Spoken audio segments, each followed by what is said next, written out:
Hello, I'm Marla.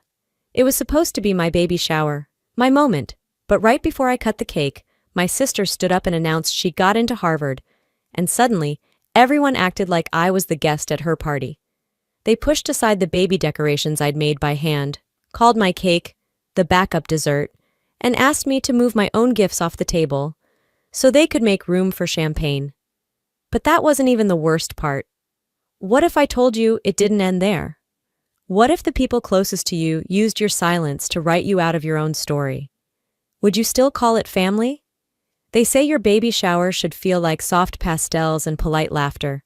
I believed that too, at least until 3:12 p.m., when my sister walked in holding an envelope like it was dipped in gold. The house still smelled like vanilla frosting and lemon floor cleaner. I'd been on my feet all morning, hanging garlands, adjusting folding chairs, cueing a playlist full of lullabies I imagined my daughter might fall asleep to. I even steamed the curtains last night because Jocelyn once said my living room felt dingy. I didn't want to give her anything else to mock. For the first hour, it felt almost normal. My cousin brought a stuffed fox. My aunt hugged me and said I had a glow. I smiled so hard my cheeks hurt. Then my mom tapped her wine glass. "We have something exciting to share," she announced, eyes locked on Jocelyn like she was cueing a magician's act. Jocelyn stepped forward, holding a single sheet of paper. "I got in," she said. "Harvard Law." There was a pause, half a beat, before someone shrieked and others started clapping like trained seals. I was still standing behind the cake table with a knife in my hand. No one even looked at me. My dad clapped Jocelyn on the back, saying, "That's my girl." My mom hugged her so tightly I wondered if she remembered I was pregnant. 8 months and barely balanced on my own feet. The decorations I hung myself? Pushed aside. The Welcome Baby June banner? Gone. A cousin moved it, just for a second, to hang a makeshift Harvard-bound sign someone had pulled from a gift bag. I watched Jocelyn's friends, people I'd never met, wander in and slap high fives over the chips I paid for. Then someone asked me, to shift the baby gifts off the table so they could make space for drinks.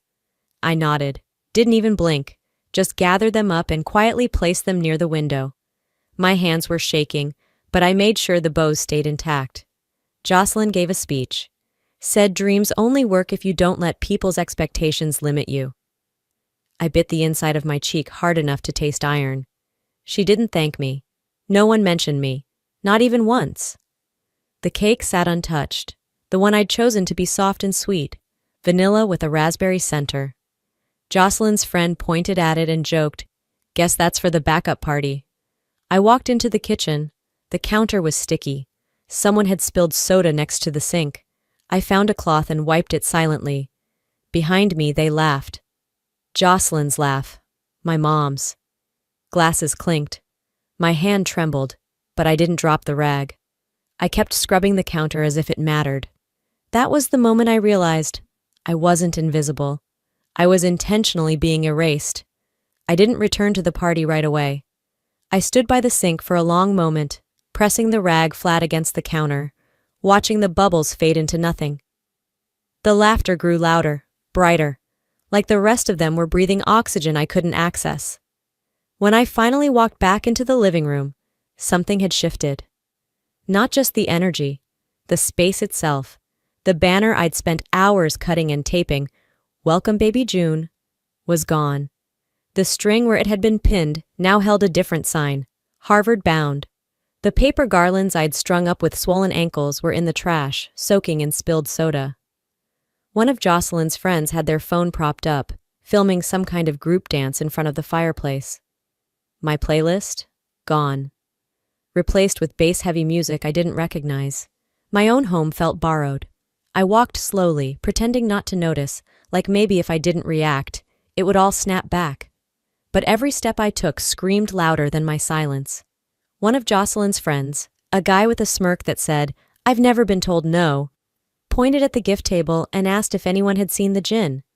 Another guest, someone I barely knew, said, "Marla? Oh, she's probably reorganizing burp cloths somewhere." I blinked, kept walking. When I reached the cake table, I stopped. My cake, the one I ordered with soft cream frosting and little edible roses, was shoved into the fridge, lopsided and cold. In its place sat a gaudy red sheet cake with white block letters that read, "Congrats Harvard Queen." I heard someone behind me say, "That other one looked like it was for a retirement party anyway." I didn't answer. I couldn't. My hands were already grabbing napkins before my brain registered the crash near the drinks table. Someone had knocked over a glass of punch. It rolled beneath the coffee table, the liquid spreading. Reflex took over. I got down on my knees and started blotting it up. And then, heels. Click, click. Jocelyn's voice above me, too casual. "Careful down there, Marla. Hate to see you ruin someone's shoes." She didn't laugh. She didn't need to. Her friends did it for her. One of them pulled out their phone. I didn't look up, but I knew the lens was pointed at me. My knees pressed into the floor as I scrubbed. No one offered to help. They stepped around me like I was just part of the mess. Just more clutter on the floor. In that position, a memory surfaced. Uninvited. Sharp. I was 7. Jocelyn was 5. She broke my favorite porcelain doll by slamming it on the kitchen tiles. When I cried, Mom said it was my fault for leaving it out. Jocelyn got a popsicle. I got silence. Back in the present, I felt the cold frosting smear beneath my palm. People passed by, some patting Jocelyn on the shoulder, some asking how she did it, if she was nervous about moving to the East Coast. No one asked how I was feeling. No one noticed that I was on the floor. I stood slowly, pressing my palm against my thigh to steady myself. Colleen passed by, brushing her fingers against my shoulder. "Don't make this about you," she murmured. "This is a happy day." I looked at her. She smiled and kept walking. I took a deep breath, trying not to cry. Instead, I swallowed every word I'd wanted to scream. If this was what happiness looked like to them, then maybe mourning didn't have to mean tears. Maybe it meant silence. Maybe it meant disappearing just long enough for them to realize I was never the problem. I waited until the last guest left. The front door clicked shut just before 8, and for the first time in hours, the house exhaled. I stood in the hallway, staring at the trail of crumbs across the hardwood and the red cup abandoned on the stairs. The air was stale, too sweet from melted frosting, and too loud with the echo of a party I was never invited to, even in my own home. I walked into the living room, cups everywhere. A plate of half-eaten sliders balanced on top of my baby book display. Someone had kicked one of the centerpieces under the couch. The Harvard-bound banner still hung over the fireplace. The only thing that remained of my decorations was a strip of tape curled sadly near the window. My speaker sat mute on the shelf. I pressed play. My lullaby playlist resumed, barely a whisper beneath the weight of what had happened. I turned it off. There was a brochure on the couch. Harvard Law Welcome Weekend Packet. My name was listed on the confirmation email peeking out from underneath it. I didn't remember RSVPing. I didn't need to. My father had used my secondary business card, the one I kept for office supply orders and printer ink. The charge was right there in my transaction list. Airfare, hotel, rideshare credits. He hadn't asked. He hadn't even mentioned it. I picked up the paper, stared at the bolded line. Family support is the first step to academic success. My jaw clenched. I was still holding it when Mom walked in, holding a half-eaten cookie. "Marla, hey," she said casually, as if we were chatting over coffee. "Jocelyn's gonna need help with her deposits. Could you cover a few fees up front?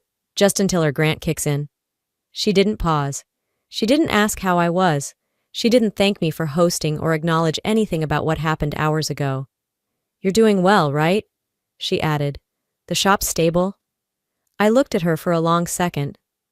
"Mom," I said softly, "I just watched you tear down my baby shower. You let Jocelyn turn it into a personal pep rally, and now you're asking me to pay for it." She blinked, confused like I'd switched the language on her mid-sentence. "Well, I mean, it's not that big of a deal. You've always been so practical." She said practical like it meant disposable. I walked past her. In the kitchen, I sat down with my laptop and checked my pending orders. Still dozens to ship. I was tired. Every part of me ached. But I remembered all the nights I'd worked until 1 a.m. while pregnant, packing onesies and typing thank you notes to strangers who supported my little store. They didn't know what I was carrying, not just a baby, but an entire family on my back. Jocelyn had private tutors. I taught myself coding from YouTube. She got a MacBook for her birthday.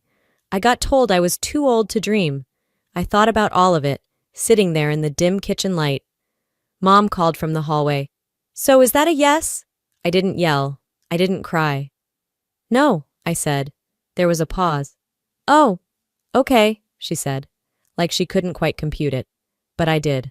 I understood it perfectly, because this time, I meant it. The next morning, I woke up before the sun. The house was still.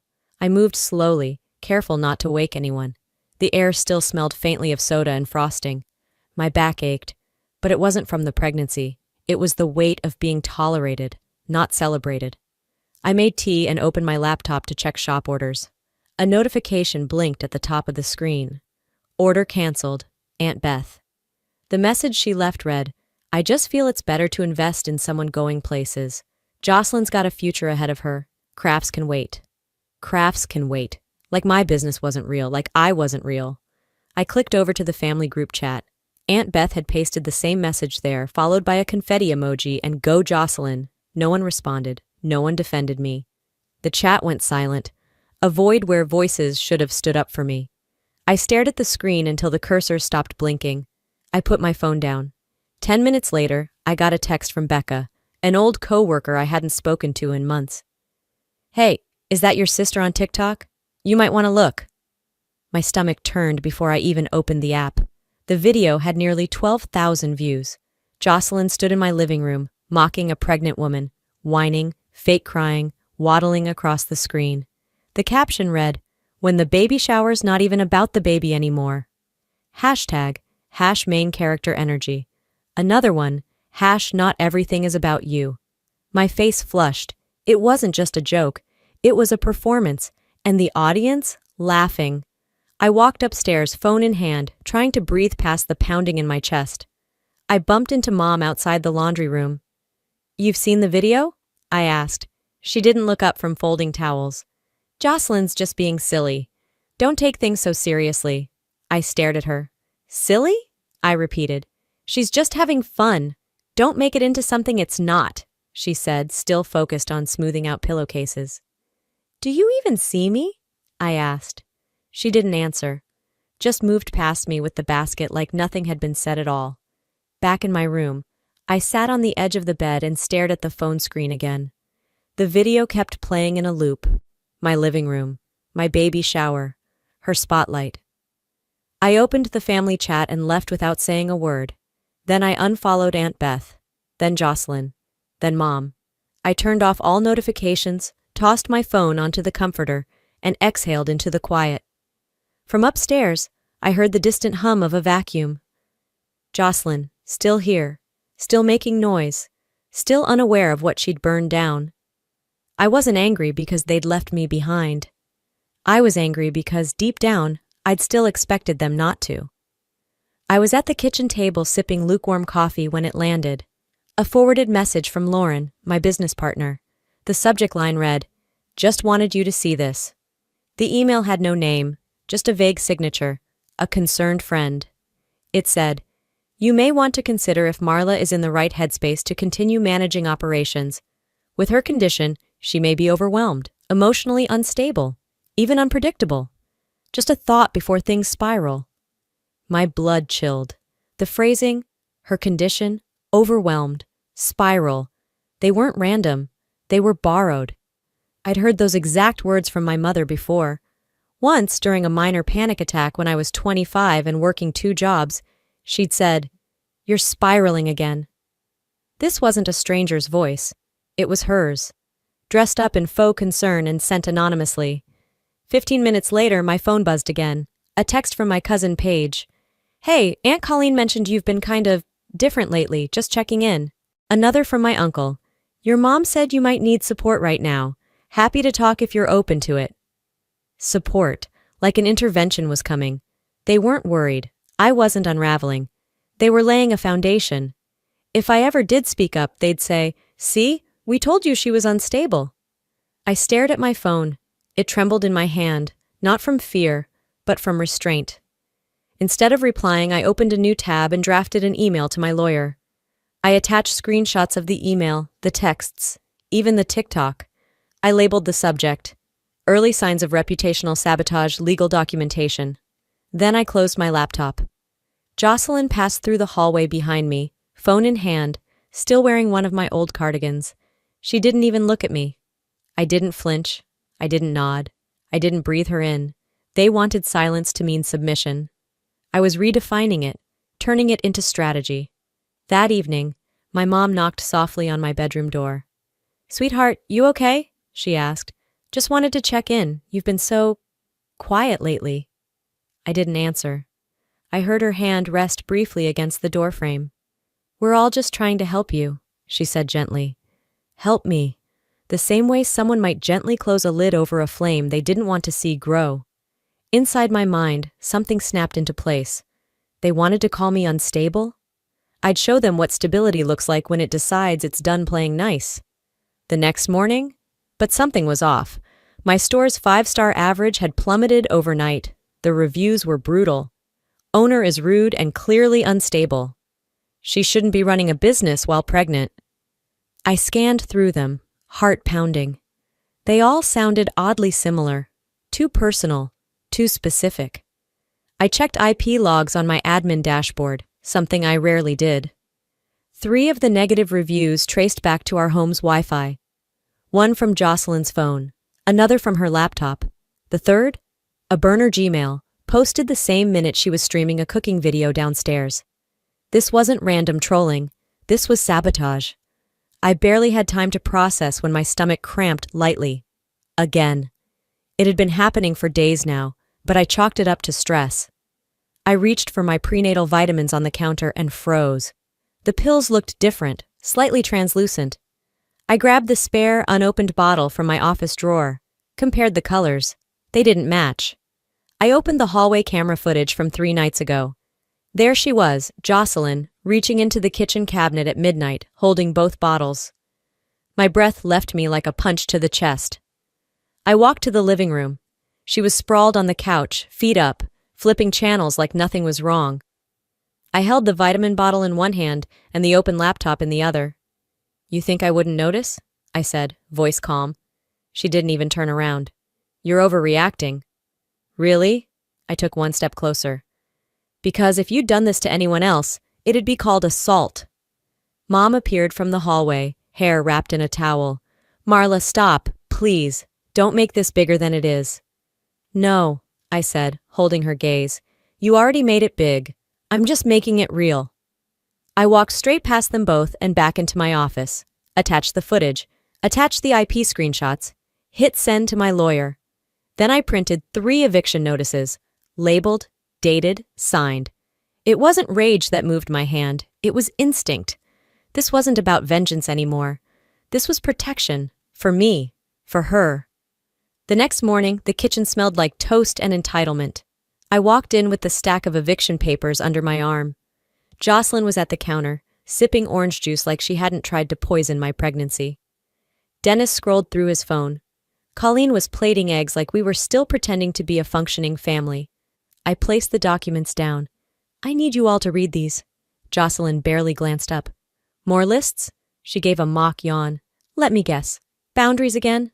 I slid her notice across the table. "This one has a deadline." She picked it up, eyes narrowing. "You're serious." "Dead serious," I said. Colleen wiped her hands on a dish towel. "Marla, please, can we talk like adults?" "This is me being an adult," I said calmly. "This is what protecting myself looks like." Jocelyn scoffed. "You know, courts don't look kindly on mothers who kick out their own parents and sister, especially pregnant ones. I'd hate for people to start wondering if you're mentally fit to raise a baby alone." That stopped everything. Even Dennis looked up. I took a slow breath. "If you're threatening to involve child services, go ahead. I've documented everything. Every review, every message, every bottle of pills you touched. You want to play that game?" I leaned closer. "I promise you, I play cleaner, but I play harder." Colleen tried stepping between us. "Don't do this. You're making this house a battlefield." I stared straight into her eyes. "No, you did. When you pick sides instead of protecting me." She opened her mouth, then closed it. Jocelyn pushed her chair back hard. "You're pathetic," she spat. "All this drama just because I got into Harvard and you're bitter about it." I let that hang in the air. Then I said, "You lit the match the day you turned my baby shower into your party. This is just the fire finally catching up." I left the room before they could answer. Walked upstairs, shut the door. Outside, the shouting started. Jocelyn's voice sharp, Colleen begging for calm, Dennis trying to mediate like always. But inside it was quiet. I sat down, opened a folder, and labeled it Protective Filing, Custody and Residency. This wasn't panic. This was preparation. A week passed in a blur of notarized forms, attorney calls, and quiet meals alone. My body felt heavier with each passing day, not just from the baby, but from years of silence finally gaining mass. The morning of the hearing, I dressed in flats and a loose navy dress. Practical, unassuming. Let the evidence do the yelling. At the courthouse, no one held the door for me. Jocelyn sauntered in behind me, eyeliner sharp, lips curled like she was headed to a photo shoot. Colleen wore a soft cardigan and tear-ready eyes. Dennis didn't say a word. We sat across from each other like strangers, me with a folder of receipts, footage, messages, them with expressions polished for pity. When the judge asked for clarity, I stood. This is about safety. Emotional, physical, financial. For me, for my child. Jocelyn rolled her eyes. She's hormonal. This is retaliatory. The judge reviewed the documents for what felt like hours, though the clock only ticked twice. Finally, his voice cut through. 30 days to vacate. No appeals, no exceptions. Outside, the sky was clear. Jocelyn muttered something about appealing if she felt like it. Colleen cried. Dennis just walked ahead, keys jangling. Back home, I passed by their rooms. Boxes stacked in the hallway. Jocelyn's closet gaped open, her heels tossed carelessly into a suitcase. I heard a sniff behind a closed door, but didn't pause. In the kitchen, Colleen clutched a mug. Are you really going to go through with this? I looked at her and said, I've gone through with worse. She nodded once, eyes wet, and left without finishing her tea. Dennis packed in silence. No eye contact. Maybe guilt. Maybe just fatigue. When they were gone, Jocelyn slammed the car door and shouted before pulling away, You just ruined this family! I didn't even turn, just replied, No, I stopped pretending it existed. The house echoed differently now. No clicking heels, no unsolicited comments about my weight, just stillness. I walked room to room, touching the door frames, the light switches, like rediscovering a home that had never truly been mine until now. They left chaos behind. But this time, it wasn't mine to clean. 4 years. That's how long it's been since the door closed behind them for the last time. Since the echo of Jocelyn's accusation faded into the driveway, replaced by the hum of my own breathing. Now it's just me and her, my daughter. Every morning we pack her little purple backpack and clip her braids with glittery barrettes. She likes clouds, says she wants to be a weather girl who paints the sky. This morning, she ran to me with a crayon in each hand, eyes wide with joy. Mama, today I'm going to show the class how to draw thunder, I smiled. Make it loud then, baby. Sometimes I watch her and think, she got to start where I never did, not needing to prove her worth to the room. The house is quieter now, but full. Books in every corner, plants in the windows, a tea kettle that whistles too loudly but always means peace is brewing. The shop? Thriving. 2 employees, a waiting list through spring. And me? I sleep at night. At a cousin's wedding last summer, someone leaned in and whispered, You heard Jocelyn dropped out? I nodded politely. Colleen and Dennis moved in with Uncle James for a while. Didn't end well. I didn't ask for more. I didn't need the details. Closure doesn't always come wrapped in karma. Sometimes it just arrives when you stop caring. I wasn't glad. I wasn't bitter. I was done. As we pulled up to preschool, my daughter kicked her feet against the seat. Love you, Mama, she said, swinging her lunchbox over her shoulder. Love you bigger, I whispered, walking her up the steps. She turned back once before going inside and grinned.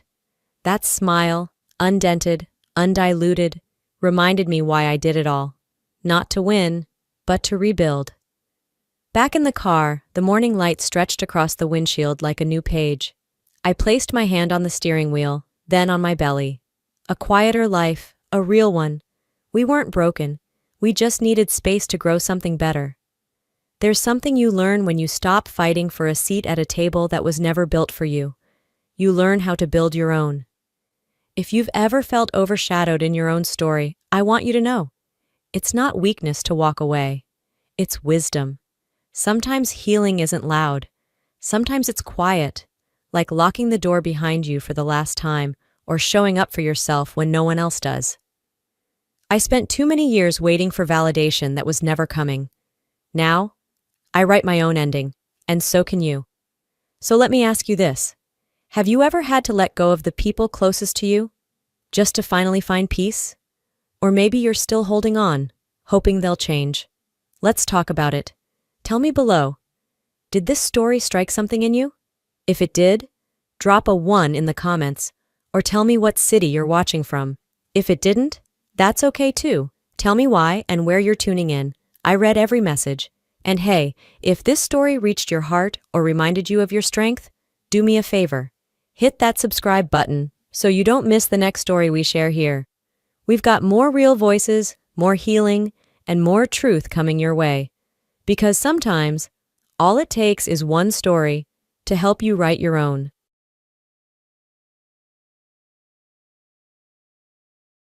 Hey everyone, my name is Sky, and my husband is Tyson. We're using our real names because we're just average, middle-class people living in a bustling suburb near a city. Today, I want to tell you about my crazy mother-in-law, Jill. To start with, Jill was not thrilled to have me in her son's life. Can you guess why? This woman had her heart set on Tyson marrying her best friend's daughter. She talked about it like it was destiny. Once, she even said to me, "Sky, you're just a temporary spot in Tyson's life. My best friend's daughter, Samantha, is his true life partner. They grew up together and are thick as thieves." Samantha, by the way, is the same woman who's been harassing Tyson on social media and in public. I'm pretty sure Tyson wants nothing to do with her now. But Jill brushed it off, saying, "It's just a silly misunderstanding because of you. You made Tyson blow everything out of proportion. Are you going to ignore the fact that she tried to forcefully kiss him at a party? That's assault, and it's definitely not okay." Oh, Samantha just got a little excited. She does love Tyson a lot. If you weren't so publicly affectionate with him, she wouldn't have done that. Plus, it's not even a big deal. Tyson and Samantha are meant to be together. Just wait. I'm sure Tyson will cheat on you. It's only a matter of time. You won't be able to keep him. Yes, it was incredibly bizarre. I'm not one of those women who tolerate nasty people just because they're family.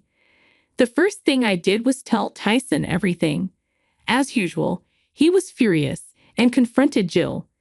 The fact that she didn't care about her son being assaulted should have been a major red flag for him, as it was for me. But Tyson had a hard time letting his mom go. His brother Brian also advocated for their mother, begging us to forgive her every time. So we were stuck in a cycle of forgiving Jill and her doing something stupid again. The last straw was at our wedding. Jill brought Samantha as her +1. When she asked for a +1, I was skeptical. Tyson's father was never in the picture, and we didn't know she was dating anyone. Tyson didn't want to fight with his mom, so she was granted a +1. Who knew she would bring Samantha? They were both thrown out, of course. After that, we went low contact with Jill.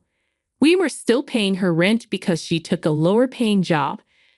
But Jill was banned from our house and wasn't allowed to contact us except for emergencies.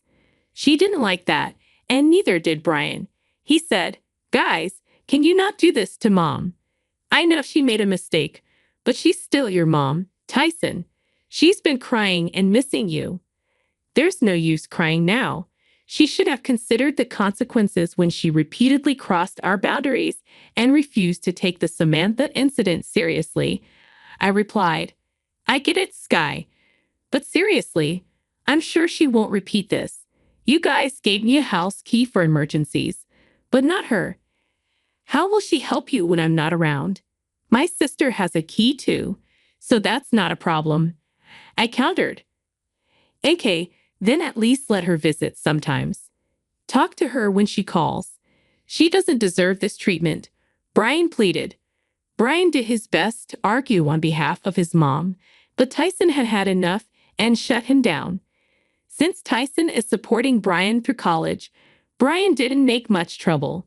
He was scared of pissing off his brother. We thought the issue had been resolved, and for a month, there was some peace. But soon, something strange began to happen. For about 2 months, Tyson and I found unfamiliar lingering around the house. Anyone in this situation would immediately doubt their spouse, but we knew better. At first, we were annoyed, but then we became seriously concerned. Someone was coming into the house and deliberately leaving these items behind. Our first suspects were my sister and Brian, but they both had their own apartments and didn't need to use ours for any recreational activities. Then my mind immediately went to Jill.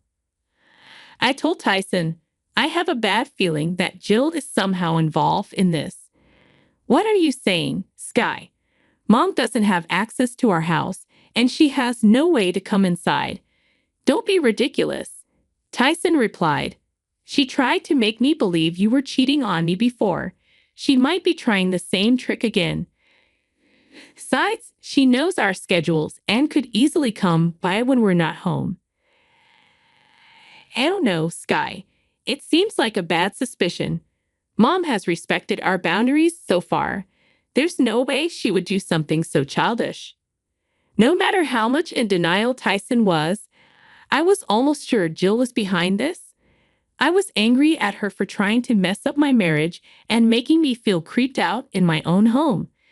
But without concrete evidence, I decided to let it go and gather more proof before cutting Jill out of our lives for good. I got the chance to catch Jill only a week after this conversation.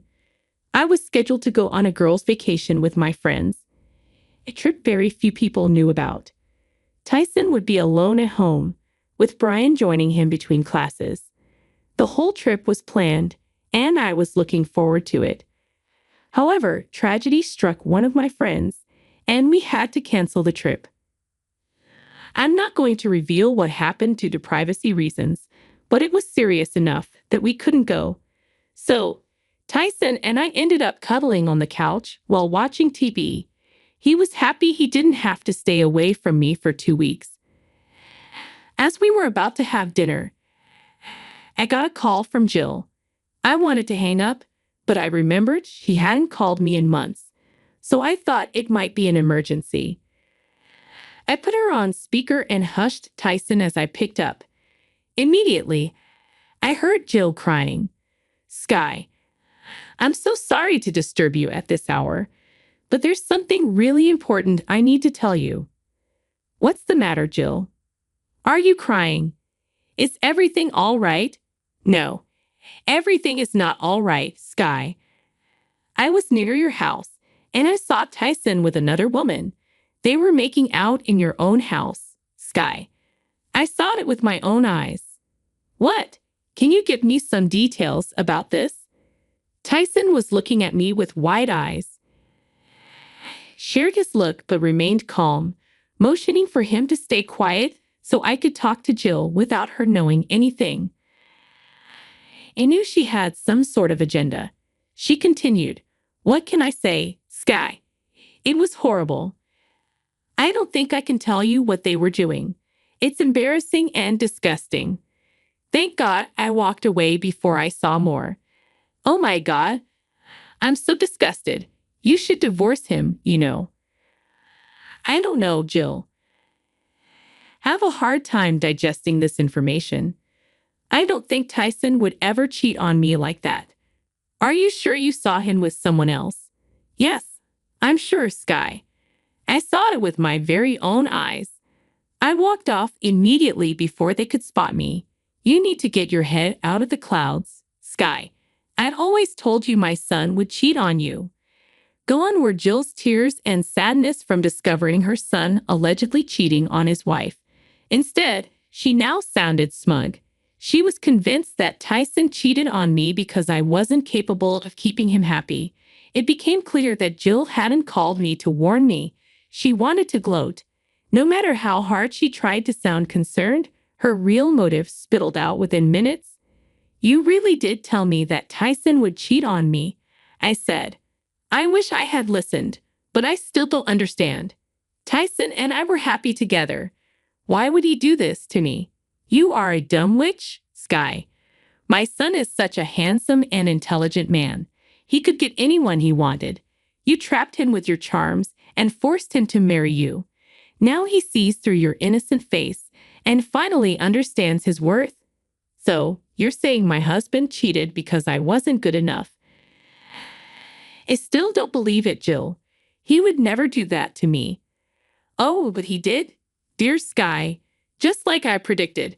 He slept with someone else the moment you were out on vacation. If you want to stay in denial, do as you please. But I know the truth because I saw it with my own eyes. Be ready to have your stuff thrown out of the house once you come back. You really do sound very sure of yourself, Jill. I guess I'll have to take your word for it. Why don't we add Tyson to this conversation and confront him together? That would be the best solution, right?" Jill started to protest, but I signaled Tyson to speak. He was already stewing in anger, trying hard to hold himself together after hearing his mother insult us repeatedly. I said, "Hey, Tyson, your mom is saying she saw you cheating on me with someone else in our own house. What's going on? Dear Mom, what the hell are you talking about? Why would you make up such a fake story like this? I am not cheating on Sky and never will. But I saw you with someone, Tyson. You can't deny it. You were making out with someone in the house. I know Sky isn't home, so you must have taken advantage of it." "What is this story you're spinning, Mom? Nothing like that happened. Why are you trying to ruin my relationship? Son, why are you getting mad at me? I'm on your side. I always knew you would get tired of Sky. She's not good enough for you. Trust me, I'm not mad that you cheated. Stop it, Mom. I haven't cheated on Sky. Stop spinning this story. I don't know who told you this, but there is no one else for me. I love Sky, and I would never even dream about cheating on her. Come on, Tyson, you don't have to lie. I saw you cheating with my own eyes. Just because Sky isn't at home doesn't mean she won't find out the truth. Who the hell said that Sky isn't at home?" There was a stunned silence on Jill's side while she processed that question. I was thoroughly enjoying the show and was really interested to know where and how Jill was getting information about us. We were close to cracking this case, and my heart swelled with anticipation. I said, "That's a question to ask, Tyson. So, Jill, how did you know that I would be out of town? I'm sure Tyson didn't tell you. We barely talk to you anymore. How did you know?" That's not important, Sky. Who cares how I know? You should be more concerned about your marriage than me. Who knows, my son might come to his senses and leave you. He's already banging someone else as soon as you leave for vacation. Now here's the catch, Jill. I never went on that vacation. Yes, I was supposed to leave today, but one of my friends had a tragedy, so we canceled the trip altogether. What? You didn't leave for vacation? But I saw. Yes, Jill. You saw Tyson cheating on me with someone else. But there's one important detail, Jill. You said that you saw this with your own eyes. Pray tell, what were you doing at the house? You weren't supposed to know about the vacation, and you weren't supposed to come into the house. How did you do that? Mom, where did you get the keys? Answer me. There was another round of stunned silence on Jill's end. At that moment, Jill knew she had messed up. We had caught her doing something shady, and she had nowhere to escape. She didn't know what to say and remained silent for a few seconds before mumbling something and hanging up. She got scared and didn't want to say anything that could land her in further trouble. Tyson was extremely furious and finally started to see that we needed to cut Jill out of our lives. But the question remained. God, I can't believe this. Tyson said, So Mom had been coming to our house regularly. You were telling the truth. The things that were happening in the house made it seem obvious. I knew that it had to be her. She may not have been talking to us, but she sure does know a lot. I've been thinking about the same thing, Tyson. How the hell did she get a copy of our key? This is insane. I have a hunch, Tyson. I believe it was Brian who gave her the key. Look, Brian always told us that we were being cruel to his mother, so we know for a fact that he doesn't agree with us. That's not possible. He'll never betray me. He has some issues towards you, but I doubt he would go this far. Think about it, Tyson. He's the only one in the family who knew about my vacation and the only one outside my friend's circle who didn't know that the plan had been canceled. Suddenly, it all starts to sound right. Tyson looked stressed for a while and was in denial, but slowly the details added up. It became evident that Brian was feeding Jill info about us.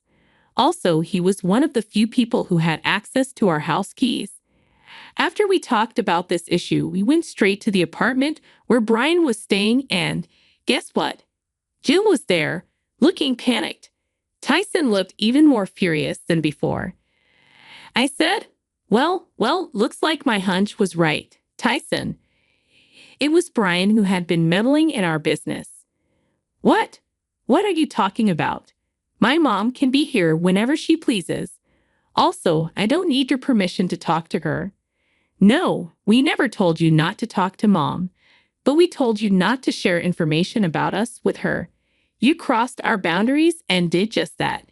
And you gave her a copy of our house keys, didn't you? Brian looked concerned. He might be an adult, but he still got scared of his older brother. He kept looking at his mom, who was staring at her feet, not talking. Brian didn't know what to say. His panic made him unable to come up with any story to save himself. I said, there is no use denying this, Brian. We already know it was you. You were one of the two people who have our house keys. And I know for a fact that my sister wouldn't give Jill the keys even if her life depended on it. I don't know what you're talking about. I didn't give her any house keys. Hell, I didn't even know she went to your house. You don't know that, Brian. Isn't that why Mom is here crying? Are you telling me she isn't here to inform you that she has been caught? Do you think I'm dumb? You are the one who told Jill about my vacation, and you were the only one who didn't know that it was canceled. You can't lie to us, Brian. We know for sure that it was you. Look, I jest. Tyson, she's your mother. How can you just lock her out of your life like that? I know I crossed a major boundary, but Mom was just worried about you. Mom was so worried about me that she trespassed and then tried to plant evidence in my home. She tried to break me and Sky apart, Brian. Can't you see that? I was just doing this for your own good, Tyson. Sky isn't the right match for you. My friend's daughter has loved you since kindergarten. You should have married her. I promised her that I would make you divorce Sky. Brian didn't know everything. He just felt bad for me. Don't yell at him like that. Me and Tyson were shocked to hear this. We knew that her friend's daughter had been highly inappropriate with Tyson, which is why we didn't see her anymore. We knew that Jill didn't agree with our decision, but we didn't know she had been actively encouraging this girl's wild dreams. Tyson had no idea, and even Brian looked hella surprised. Mom, you promised that you wouldn't do anything like this. That's why I gave you their keys and details about them. You promised that you wouldn't try to break them up. We talked about this, Mom. I know what's best for Tyson. I don't want to hear anything else. Sky is a woman and won't be able to keep Tyson for long. I bet she's using him for money and will divorce him after a few years. I'm trying to save my son from ruin. Don't you dare talk about my wife like that. You didn't do anything for me or my happiness. You did this because you have a messed up dream of seeing me marry your best friend's daughter. You care nothing about me or my feelings. Hell, you trespassed into my house and invaded my privacy. Mom, don't think I will ever forgive you for that. It's time me and Sky go low contact with you. No, no, no, Tyson. What are you saying? I'm your mother. You can't just do this to me. We already dealt with this low contact nonsense. Let's not escalate things and make it worse. You are the only one escalating things and making it worse, Mom.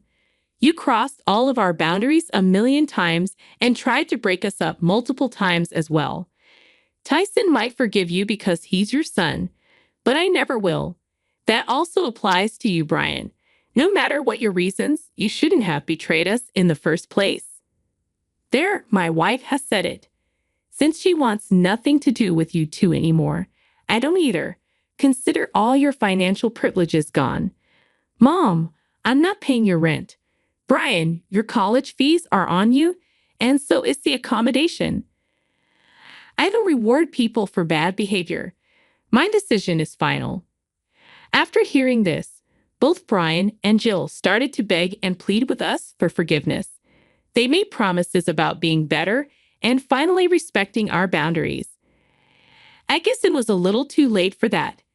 After some more rounds of shouting and berating on all sides, Tyson told Jill never to contact him again. We were also changing locks and setting up security cameras for good measure. We threatened Jill with a cease and desist letter if she did anything stupid. She kept crying and begging for forgiveness from Tyson while occasionally calling me names. Brian just stood there with his head down, finally understanding the gravity of the situation. Now that wraps up what happened on that fateful day. Do you want to know what happened afterward? Well, Jill got arrested, of course. Turns out she really wasn't interested in taking us seriously at all. We changed the locks and installed security cameras the next day. That night, she came pounding on our door, crying and screaming about how I can't separate her from her son. She threw my precious potted lilies at the door, and we promptly called the police. She kicked and screamed about how she deserved to be in the house that belonged to her son and how I was holding her grown-ass man hostage in his own house. The police ignored her lies and took her back to the station. We couldn't file a restraining order with the limited evidence, but we are trying our best. My sweet husband bought me brand new lilies to make up for the lost ones. With that out of the way, here's what happened when Jill realized that her son really wasn't giving her any money at all. Brian realized it quickly and took up 2 jobs to support himself. He was actually remorseful about what he did, so there is some hope of salvaging our relationship. But Jill went mad when Tyson didn't send her money. She did work, but not enough to stay in an apartment. Right now, the most she can afford is a trailer.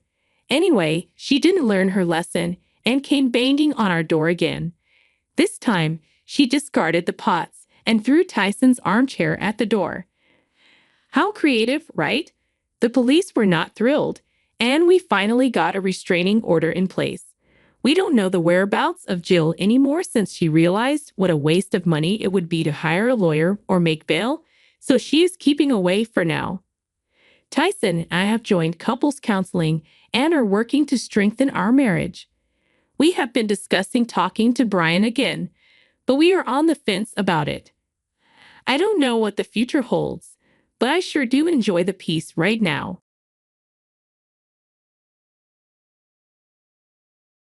Hello, I'm Angela. I've just managed to escape the most toxic situation I've ever been in. I'm still dealing with all the emotions, so please excuse me if this story gets a bit long. My story starts with meeting my then husband, Harry. We met in college and started dating quickly because he was one of the most handsome guys on campus, and I was also considered attractive. We dated for a long time. Harry proposed to me right after we graduated, and I happily said yes. However, we both knew we needed to wait a bit longer before getting married because we were focused on our careers and wanted to be in a good place before taking that big step. Harry asked me to move in with his family so he could work better and I could get to know them. I agreed because it made sense and would save me money on housing. I worked really hard at that time because I wanted to have a luxurious wedding with all our family around us. Meanwhile, Harry was working at his father's firm. He came from a big and influential family and was very rich, so my dream of a big wedding wasn't unrealistic. We focused on our careers for about 4 years before I got pregnant. It wasn't planned, and I was shocked because we were careful. I was so determined not to believe it that I went to the doctor, who confirmed I was already 3 months along. That evening, I had to tell Harry the news. "So, I have some news," I began. "Is it good or bad?" he asked. "I don't know. It depends on how you take it." "You're scaring me." "What is it?" "I haven't gotten my period for the last 3 months. At first, I thought it was just the birth control, but then something told me to take a pregnancy test." "Oh no. Are you saying?" "Yes, I'm pregnant." "Oh my God. Are you sure? Could the tests be wrong?" "I thought the same thing. So I went to the doctor. They confirmed it." "Wow. I didn't expect this. We have so much to do." "This is wonderful." "Really? I didn't know how you'd take it. We've been so focused on our careers, and a baby would be a big change." "I assure you, it's very good news. First things first, we need to get married." So we immediately started planning our big, lavish wedding. Within the next 2 months, everything was set. We said our vows and became husband and wife. Harry was very kind and gentle with me. When I was pregnant and during the wedding planning, Harry was always by my side, making sure I was comfortable and having a good time. However, about 2.5 months after we got married, Harry's behavior started to change. He stopped looking after me and stopped checking in on me. I tried talking to him multiple times, but he wouldn't tell me what was wrong. When I gave birth to our beautiful daughter, Harry wasn't there, and that added to my pain. Thankfully, my mother-in-law, Lucy, was with me. I was in the hospital for about a month due to complications after birth, including a mini stroke and significant blood loss. Harry never visited me, and I was deeply hurt. What kind of husband leaves their wife to suffer like that? A few weeks after I gave birth, Lucy told me that Harry wanted to perform a DNA test on P to see if she was really his child. He thought it was suspicious that I got pregnant suddenly.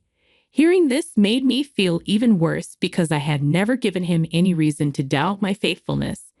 He conducted the test anyway, and it confirmed that P was his child. But by then, Harry had checked out of being a father and husband for so long that he found it more comfortable to stay distant. When I returned home, I tried to talk to him about it, but he told me he wanted nothing to do with either P or me.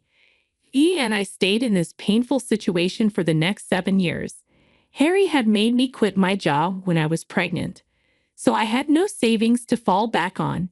Harry was doing well at his father's business, so I knew he could provide for us.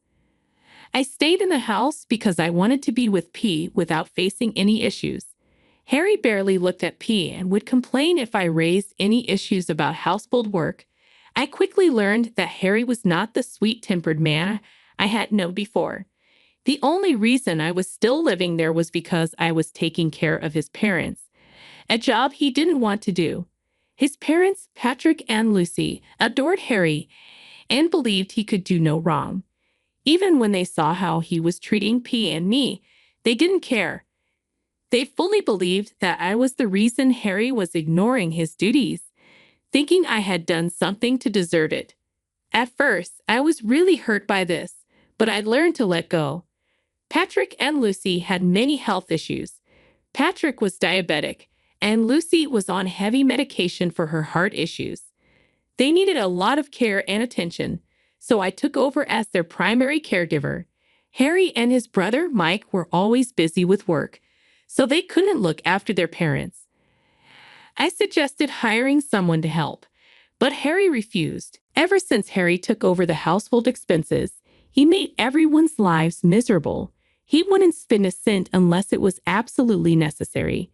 We ate a lot of canned and microwave foods, and I started taking P out to salad houses just so she could get some nutritious food. One time, P got very sick with a high fever that wouldn't go down. I began to panic when she showed no signs of improvement and begged Harry to take her to the hospital. Ted is sick. We need to take her to the hospital, I pleaded. It's just a fever. Just put a wet cloth on her head and call it a day, Harry replied. Harry, she's been sick for a week and hasn't improved. She's barely eating, and I know something is really wrong. Just let her heal on her own. If you pamper her, her body won't learn how to fight off sickness by itself. She's your daughter, Harry. Don't you have even the slightest bit of sympathy? Not really. Does my panicking and crying at least make you feel a little bad? I'm literally just begging you to give me some money to take her to the hospital. Do you even know how expensive hospitals are? That's right, you don't. You don't earn a cent and you're just freeloading off of us. And you have the nerve to ask me for money to fund your expenses. And whose fault is it that I'm not working? You forced me to quit after I gave birth. The least you can do is take some responsibility. After P was born, I realized how much I detest domestic living and wanted to rid myself of you too. But you stuck to me like glue and refused to leave. If it were up to me, I would have thrown you out a long time ago. Forget it. I don't even know why I bother with you. I walked away from him with tears in my eyes, heading towards P's room. I bumped into Mike, and he looked worried when he saw me crying. I quickly explained my situation to him, and he looked alarmed. He asked me to grab Petal and meet him in his car. I did just that, and as we were leaving, Harry ran after us, yelling about disobeying him and sabotaging our family expenses. Mike told him to stop being a heartless jerk and let the child get the treatment she needed. Before Harry could reply, Mike drove away. My heart was pounding with fear for Petal. If Mike hadn't helped me, I would have asked a friend to lend me money, and I would have had to pay them back eventually. I was really grateful to Mike, who, unlike his brother, actually had a heart. When we got Petal into the ER, they conducted a lot of tests and found that she had a severe case of hyperpyrexia, which is just a fancy way of saying a really high fever caused by another issue. Since Petal was a child, her larger arteries were inflamed, making the fever even worse. She had to stay in the hospital for a few days so they could monitor her and bring her temperature down.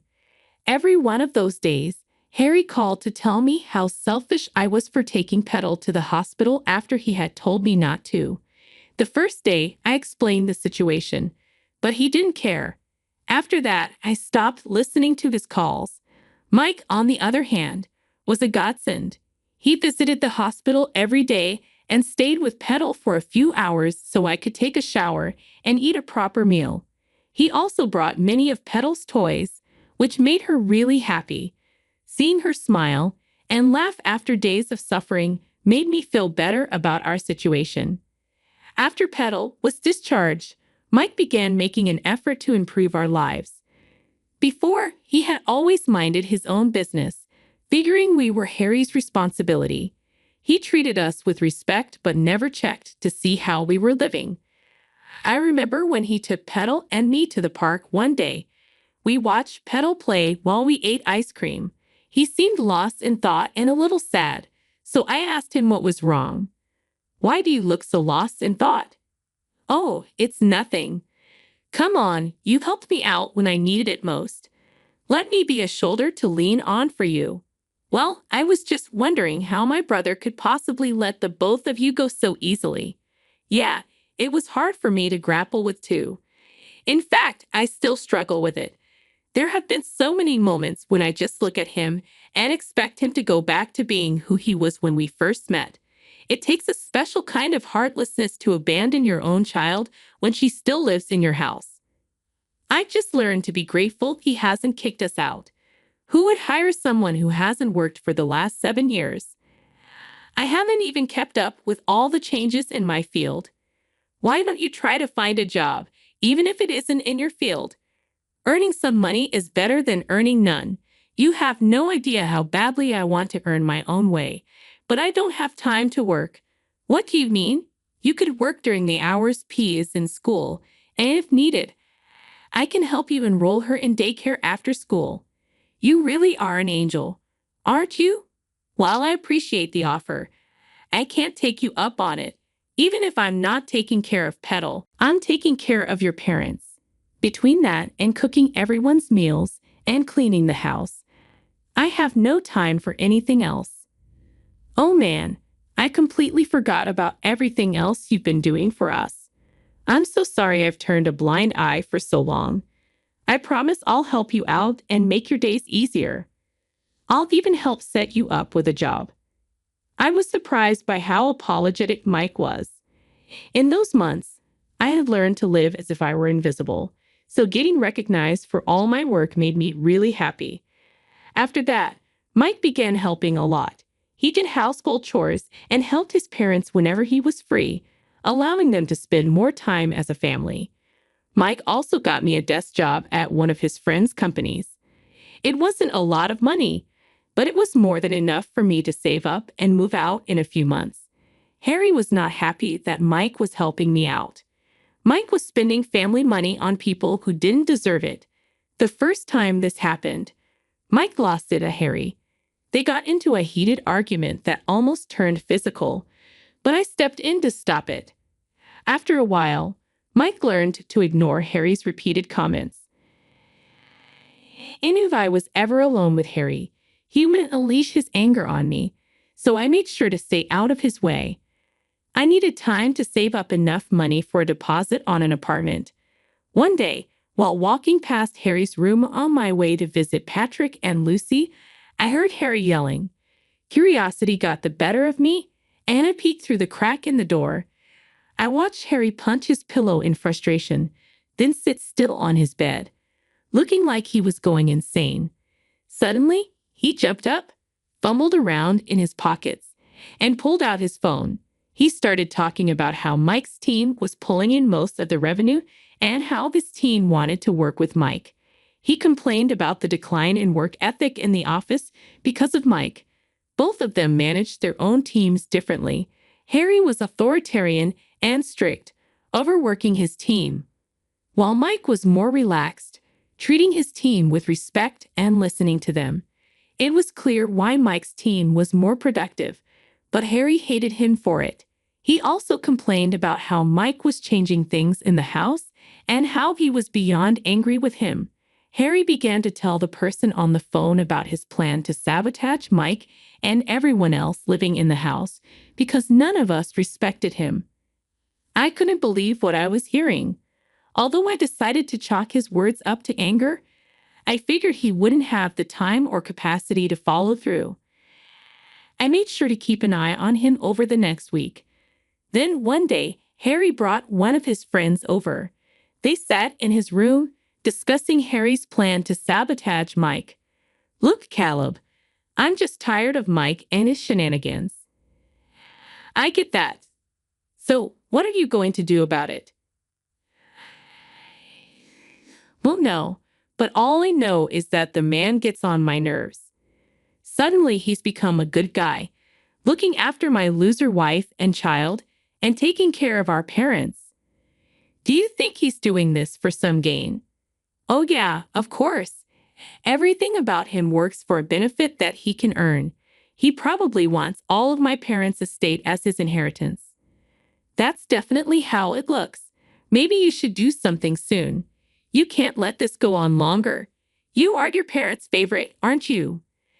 Absolutely, and you're right. I need to keep it that way. What do you think I should do? Why don't you have your parents sign the house over to you, and then you can throw them all out? I like that. But what about Mike?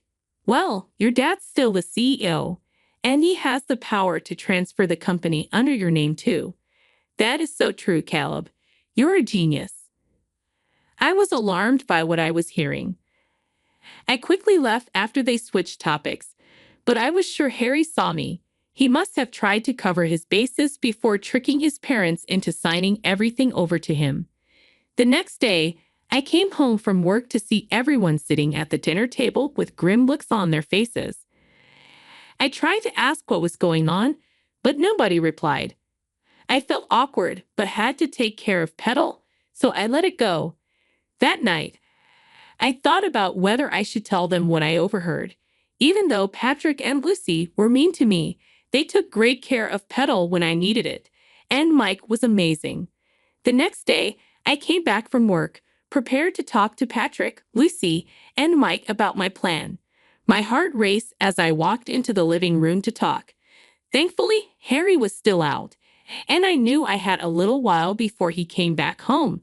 "Why did you call us here?" Patrick asked. "I just wanted to tell you about something I found out the other day." "Hurry up with it," Lucy said. "I happened to overhear Harry talking to someone on the phone the other day. He made plans to take revenge on Mike and, in turn, on both of you." "Get out," Patrick snapped. I couldn't believe my ears. Patrick's accusation left me speechless. Harry had already poisoned their minds, convincing them that I would fabricate some story to turn them against him. "Excuse me? You heard what he said." Patrick snapped. "I'm sorry, but why?" "Don't understand," I replied, my voice trembling.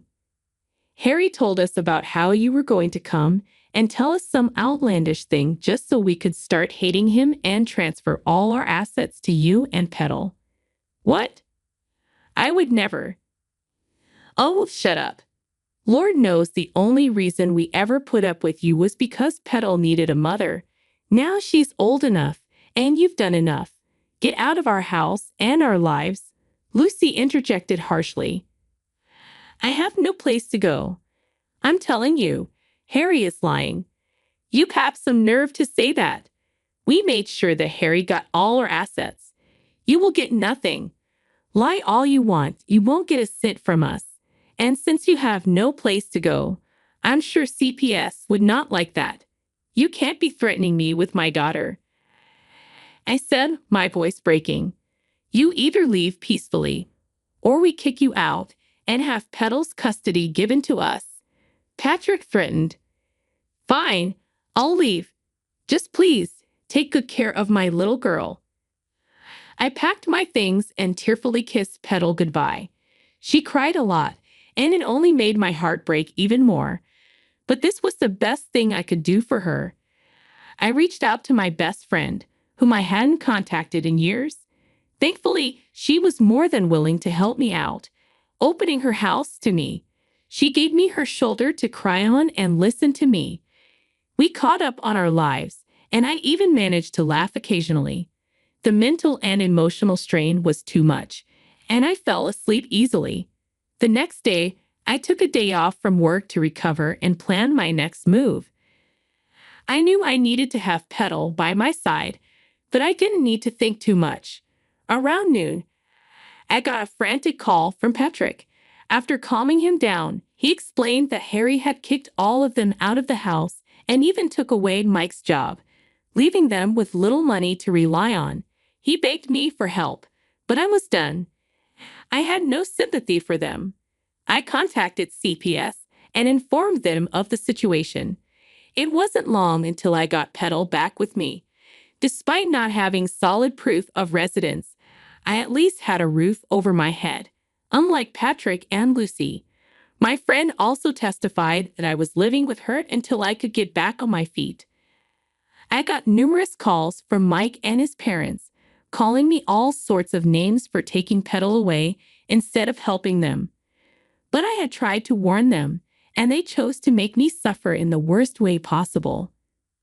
I'm always going to be grateful for how much they helped me in the past, but they crossed a big line.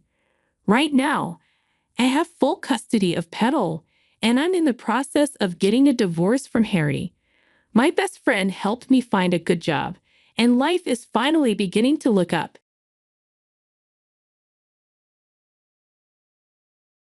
My husband Dave will inherit the house, the $3 million, and the director position.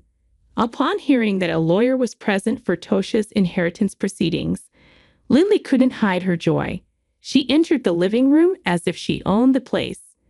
Lily, who had always been pressing with questions like, "What's happening with the inheritance?" Or "Is it not done yet?" must have been eagerly awaiting this day. Ignoring me, she approached the lawyer sitting in front of her. The old me would have surely raised my voice in warning as Lily turned her back to me. I couldn't stop being excited to see what she'd say next. Her greedy remarks exceeded my expectations, and I laughed out loud, holding my stomach. Combined with the stunned look on the lawyer's face, I continued to laugh at Lily's audacity. Of course, Lily, who didn't find the situation funny, gave me a cold look. Do you really think that you'll get your father-in-law's inheritance? I chuckled at her obsession with money and her over-the-top attitude. Pointing to the late-arriving Dave, she raised her voice. The right to inherit belongs to my husband, Dave. I took a deep breath, ready to enlighten her with the truth. My name is Kelly. I am 65 years old this year. I've been a full-time housewife, supporting my doctor husband Tosh for a long time. Even after becoming a director, he always said never to tire and kept working. Dave grew up watching his father and decided to follow the same path.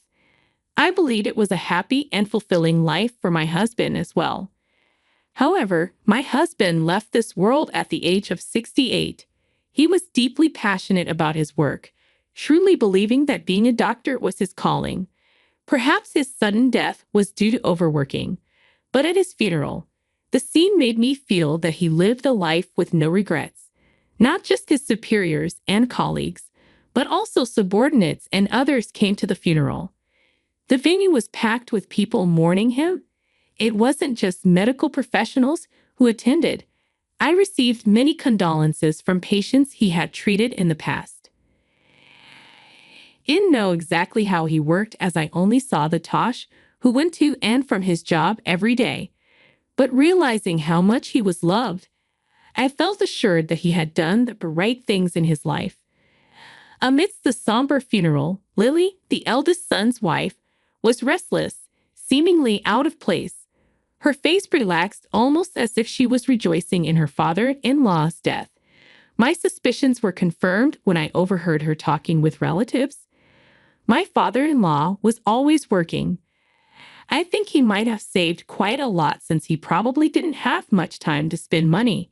Hearing such a statement right behind me, I couldn't believe my ears. Despite being in the middle of a funeral, it seemed that Lily was fidgeting, thinking about how her father-in-law's inheritance would be distributed. Perhaps she doesn't know that a daughter-in-law might not have any inheritance rights.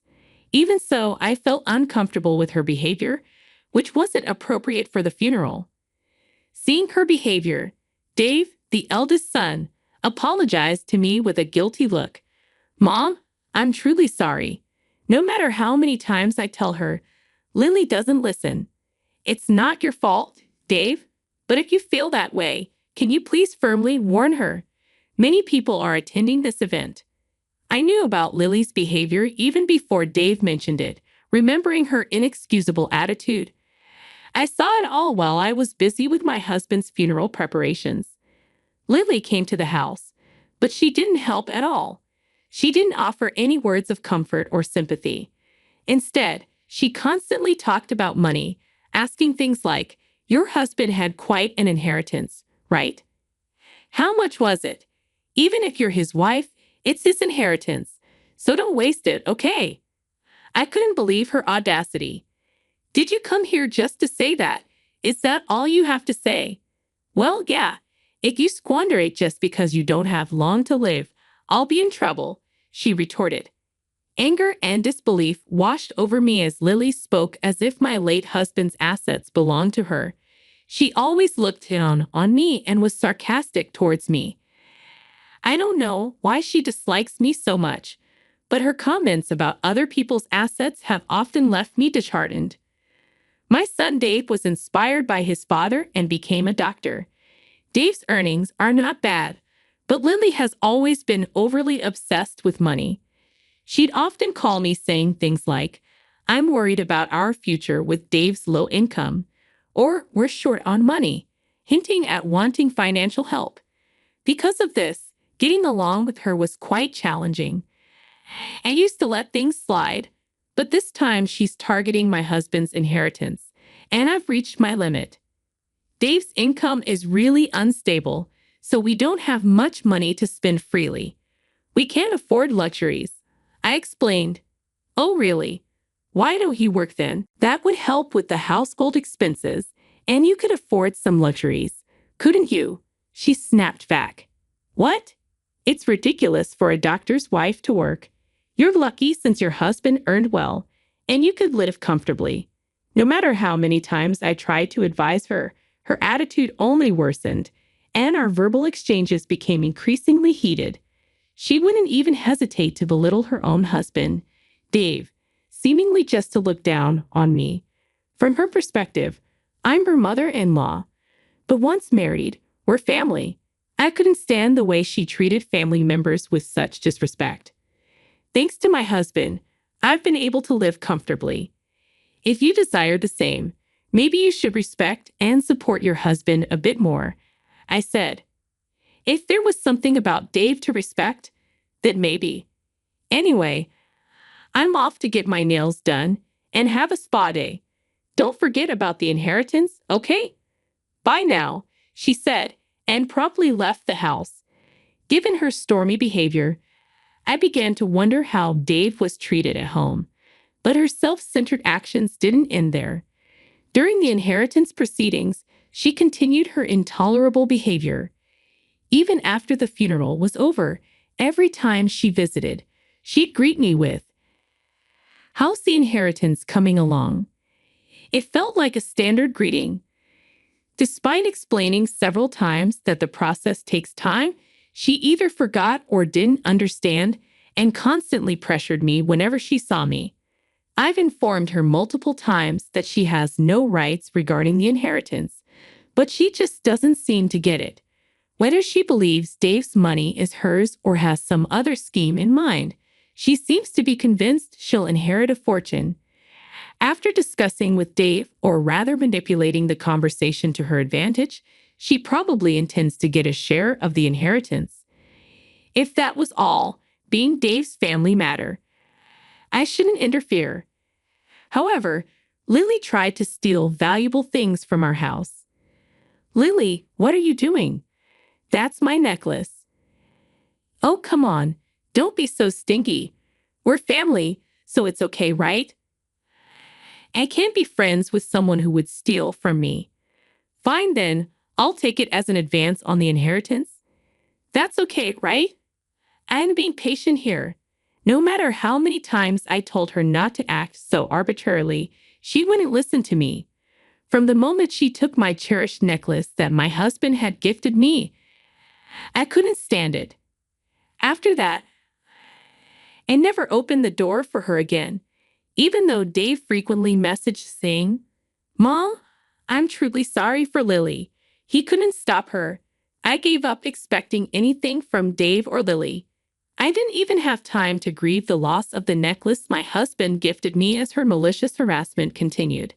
She seemingly bad-mouthed me to her friends and others, calling me the worst mother-in-law who won't even let her in the house.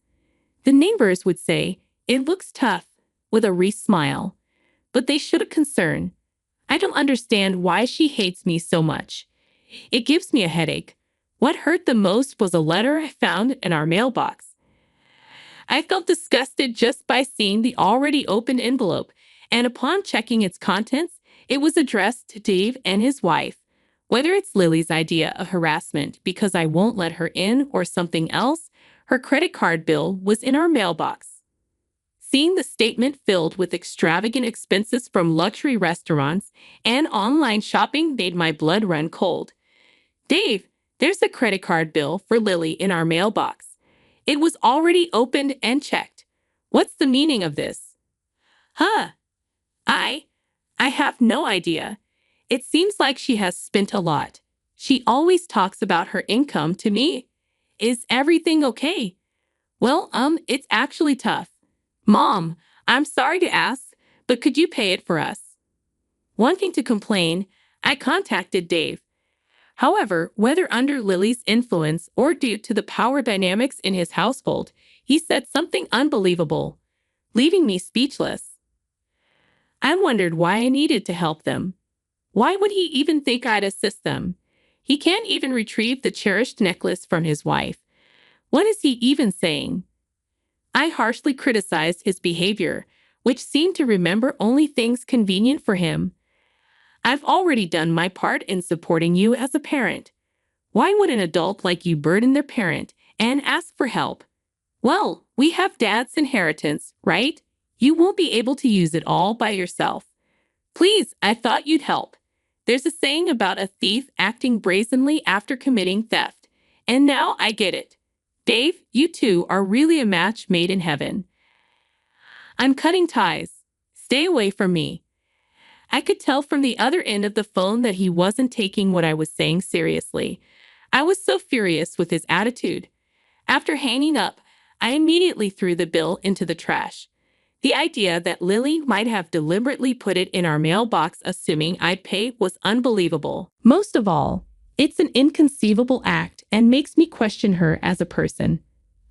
I think you assume I haven't thought about it, but is there really a way to get the inheritance, Tosh? What should I do? Looking at my husband's photo, I picked it up and unconsciously asked that question. From my anger and disappointment towards Dave and Lily, I've lost understanding of how to handle my emotions. Is it really okay to proceed with the inheritance as it is? Amidst my insecurities, I somehow mustered up courage. I hope someday they get what they deserve.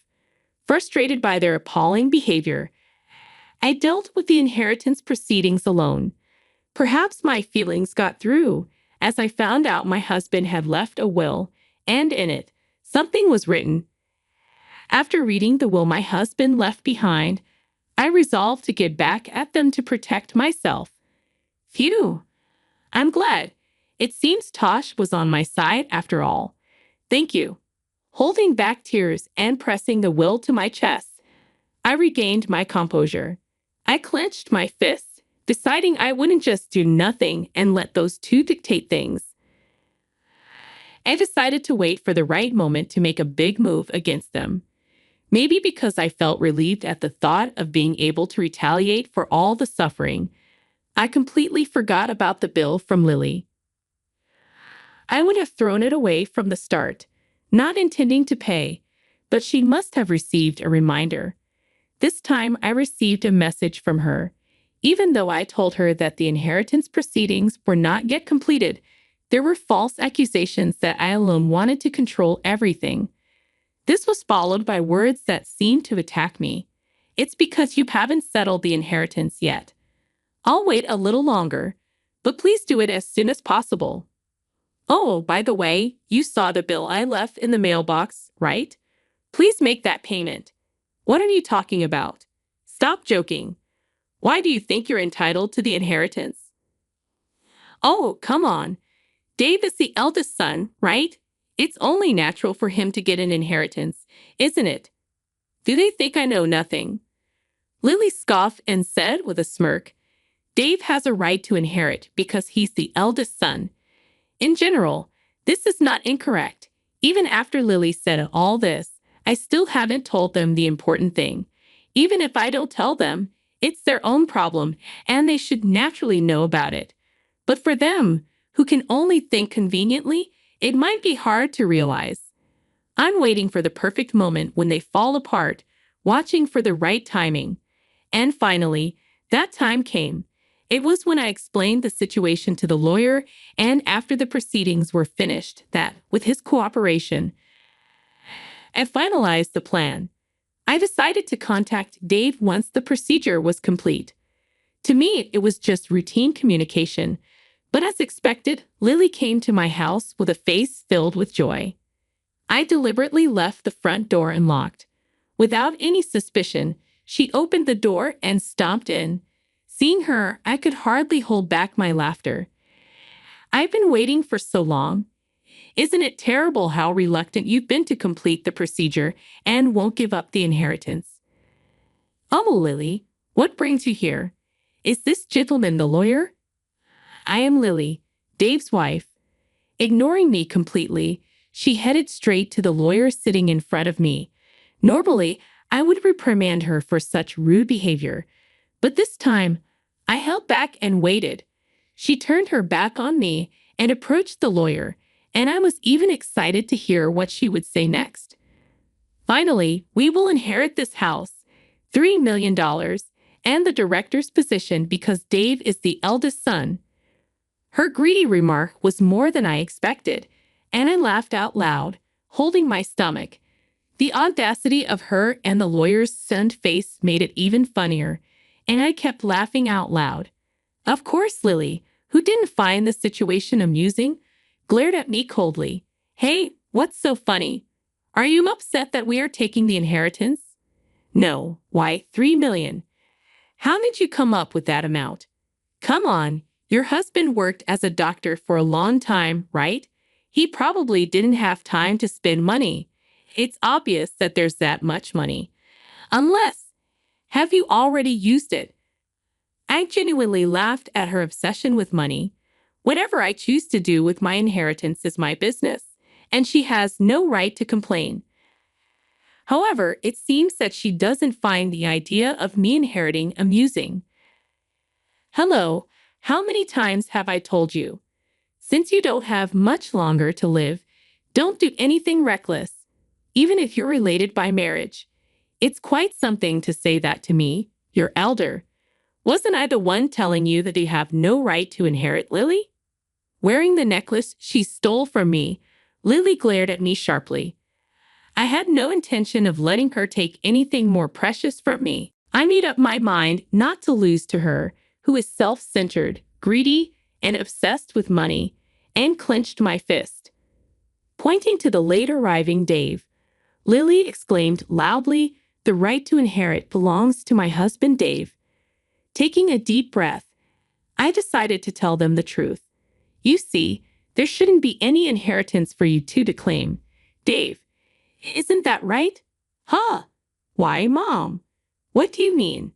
Oh, don't you have any idea? Aren't you forgetting something? Wait, are you talking about that issue? It was resolved a long time ago, wasn't it? Duh. What are you even talking about? Truly disappointing. What have you made amends for? What's resolved? Don't talk nonsense. Wait a minute. What are you talking about? I was taken aback by her demeanor, as if she had completely forgotten or knew nothing about the issue. Even though it was a situation she caused, it seemed she couldn't remember it. I decided to explain the situation in detail for them to understand. Dave had married Lily a few years back. However, just a little while before that, he was already married to another woman and had built a family with her. Despite having a child, he neglected his family to have an affair with Lily. The two eventually got married after their affair. The truth came out when Dave came begging Tosh, unable to pay the alimony and child support on his own. Dave, what were you thinking? I never thought you would stoop this low. I had no other choice if I wanted to marry Lily. What are you saying? You're the one who committed the wrongdoing. Even if you are my son, don't expect me to pay for your mistakes. Dave, take responsibility and sort it out. Why? You can help me a bit. As a doctor, you are constantly working and don't have time to spend money, so you must have some to spare, right? Dave's audacious remark pushed my husband's anger to its peak. When Dave started making excuses about being overwhelmed with newlywed life and needing money for their wedding, my husband decided to cast aside his feelings as a parent and chose his grandchild instead. Fine. I'll pay on your behalf. There's no need for my grandchild to suffer because of a terrible father like you. Dad, don't say it in such a sarcastic way. I'm your son, you know. Exactly. That's the point. And in exchange, I won't support you in any way from now on. And of course, don't expect to inherit a single thing from me. Dave probably thought that my husband's words were just declarations made in the heat of the moment. But my husband, believing that someone who abandons their family doesn't deserve to be celebrated, neither attended the wedding nor offered any support. Dad, just let it go. In the future, you'll rely on us for care, right? We're family, so try to compromise a bit. No way. Why would I bother with someone like you? Knowing that his parent had money, Dave had previously mentioned the need for future care and had requested support. As Lily's face twisted in confusion and anger, I couldn't help but feel a sense of satisfaction. The moment I'd been waiting for had finally arrived. My husband didn't listen to Dave's words, and as he declared, he made sure it was written in his will, clearly stating that everything should go to his wife and grandchild. My husband, with a classical and strict personality, had meticulously prepared not to give even a small amount of money to Dave and his wife. The fact was known when my husband's lawyer showed the will during the funeral procedure. He said he had received the will from my husband in advance. Remembering the anger at that time brings up emotions, but I deeply thanked my husband for leaving the will. Upon hearing the contents of the will left by my husband, as read by the lawyer, Dave and his wife were astounded. I spoke to Lily in a way that added insult to injury. "Oh, by the way, Lily, you took stuff from our house, right? You said it was like an advance on the inheritance." "Ah, but you understood the contents of the will," the lawyer read, "right? You have no rights. So, of course, give it back. It was a gift from my husband to me." I pointed to the necklace she conveniently wore that day and said so. She threw the necklace at me with a visibly discontented attitude. Probably because there was a lawyer present, she couldn't say anything reckless. "I didn't hear about this. I thought I'd finally get my father-in-law's inheritance. I came all the way here today. What's going on?" "Huh, really? When you announced your marriage, you said being plundered means you were more attractive. So it's inevitable, right? You knew what you were getting into when you got with him, who already had a family." I remembered how furious I was at her attitude at the time. I used to think Dave was deceived by such a terrible woman, but now I realize they are a perfectly matched couple. I will definitely inherit. Oh, there is a hospital. It wouldn't be troublesome if the director was absent, right? This kind of succession is usually done by the son. Oh, too bad. It's already been handed over to a competent subordinate. Huh. Why isn't it normal for the son to take over? Haha. To begin with, you're doing something that's not normal, right? It's your own doing. Realize that you're not the norm. She was desperate for the inheritance, whether it be the hospital or the house. In the end, she clung to the lawyer, asking, "Then what can I get?" But the lawyer my husband had contracted wouldn't easily tell her. He repeatedly explained the contents of the will, stating, "The two of you have no inheritance rights," and responded calmly, "This is unbelievable. I don't believe it. It must be a mistake. Really, no matter how much you fuss, nothing will change. Even if you sue, you'll just end up embarrassed. If you're okay with that, feel free to do so." Perhaps finding my cold treatment unbearable, she stormed out of the house with a face as red as a boiled octopus. Watching her leave with Dave, I held the necklace and quietly pumped my fists in triumph. After that, she never contacted me or visited the house again, and the inheritance procedures were completed smoothly. I was worried that they would confront the ex-wife who has a grandchild, but Dave, who doesn't even pay child support, wouldn't know her contact details, so there seemed to be no issues. And Dave and Lily, who didn't get any inheritance, seemed to be having a big quarrel. She told Dave, "I married you thinking I would get a big inheritance from your father, and they're apparently on the brink of divorce. There's a saying, end of money, end of love, which fits them perfectly." I only received a contact once from Dave saying, "Give me the money or house you inherited," but I naturally ignored it. I exclaimed, "Don't talk nonsense while you're awake," and hung up the phone. I sighed, wondering where I went wrong raising my son. But there was also good news. A letter arrived from Dave's ex-wife stating that the inheritance procedures were completed. In it, along with an update, there was a photo of my cute grandchild and words of gratitude. Thank you for being such wonderful grandparents. It says, they're living very happily now. The grandchild my husband had been concerned about until the end is growing up healthy and living happily with her new father. There was also a lovely family photo in the letter, and although I felt guilt as a parent, my mood was brightened and my heart warmed. I was very happy and immediately read the letter in front of my husband's altar to report to him. I was continuously disappointed by Dave's actions and words. However, I was able to report to my husband about the grandchild, which always brought a smile to his face, and I was happy and satisfied.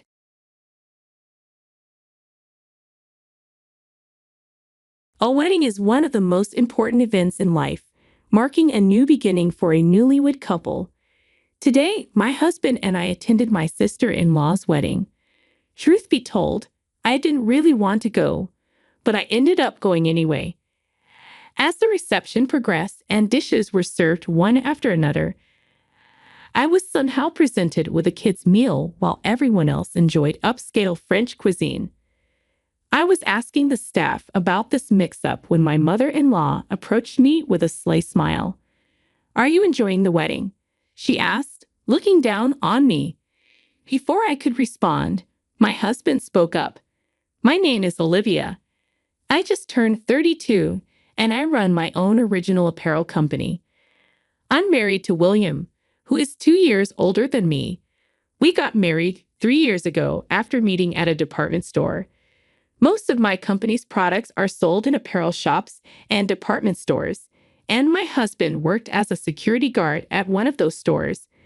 Among the generally older security guards, he stood out to me because he was younger. I was 27 at the time, and he was 29. He was muscular but still looked slender.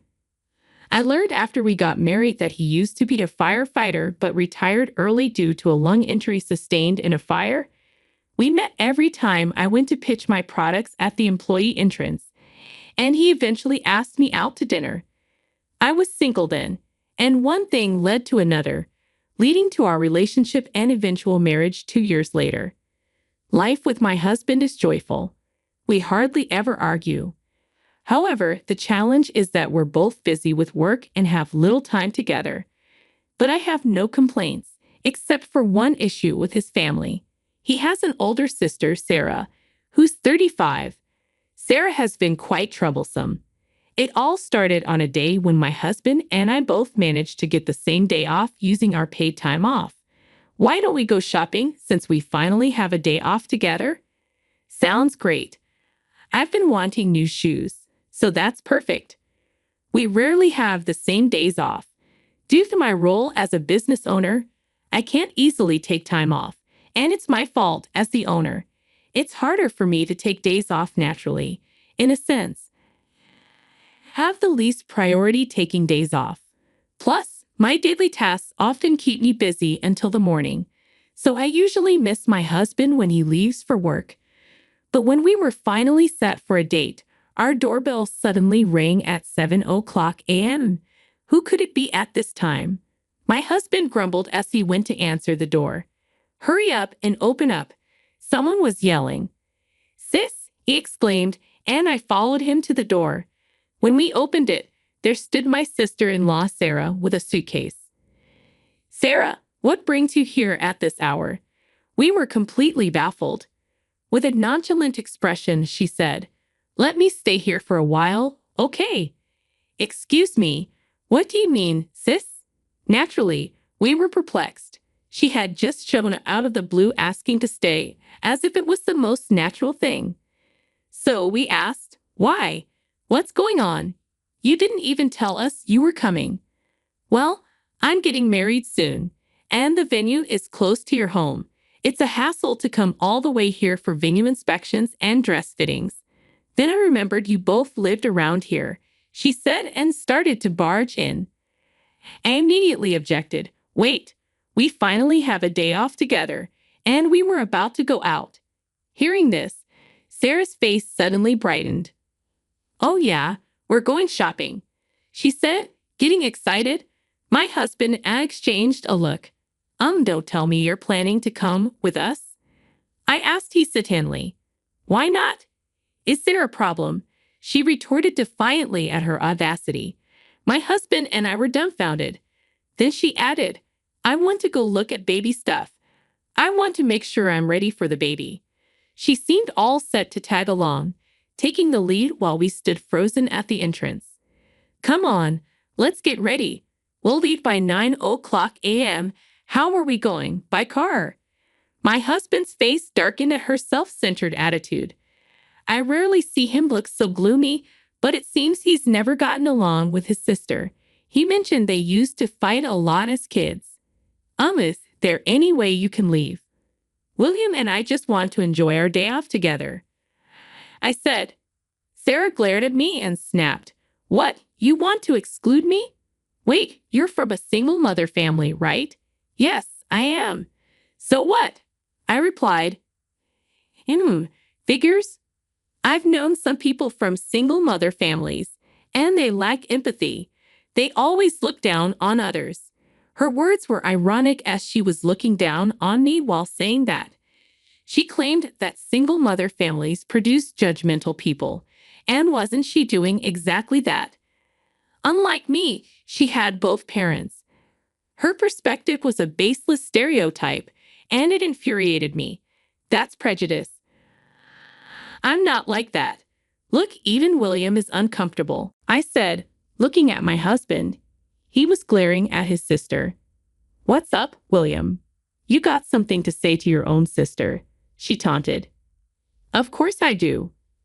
Please just go home, my husband said firmly.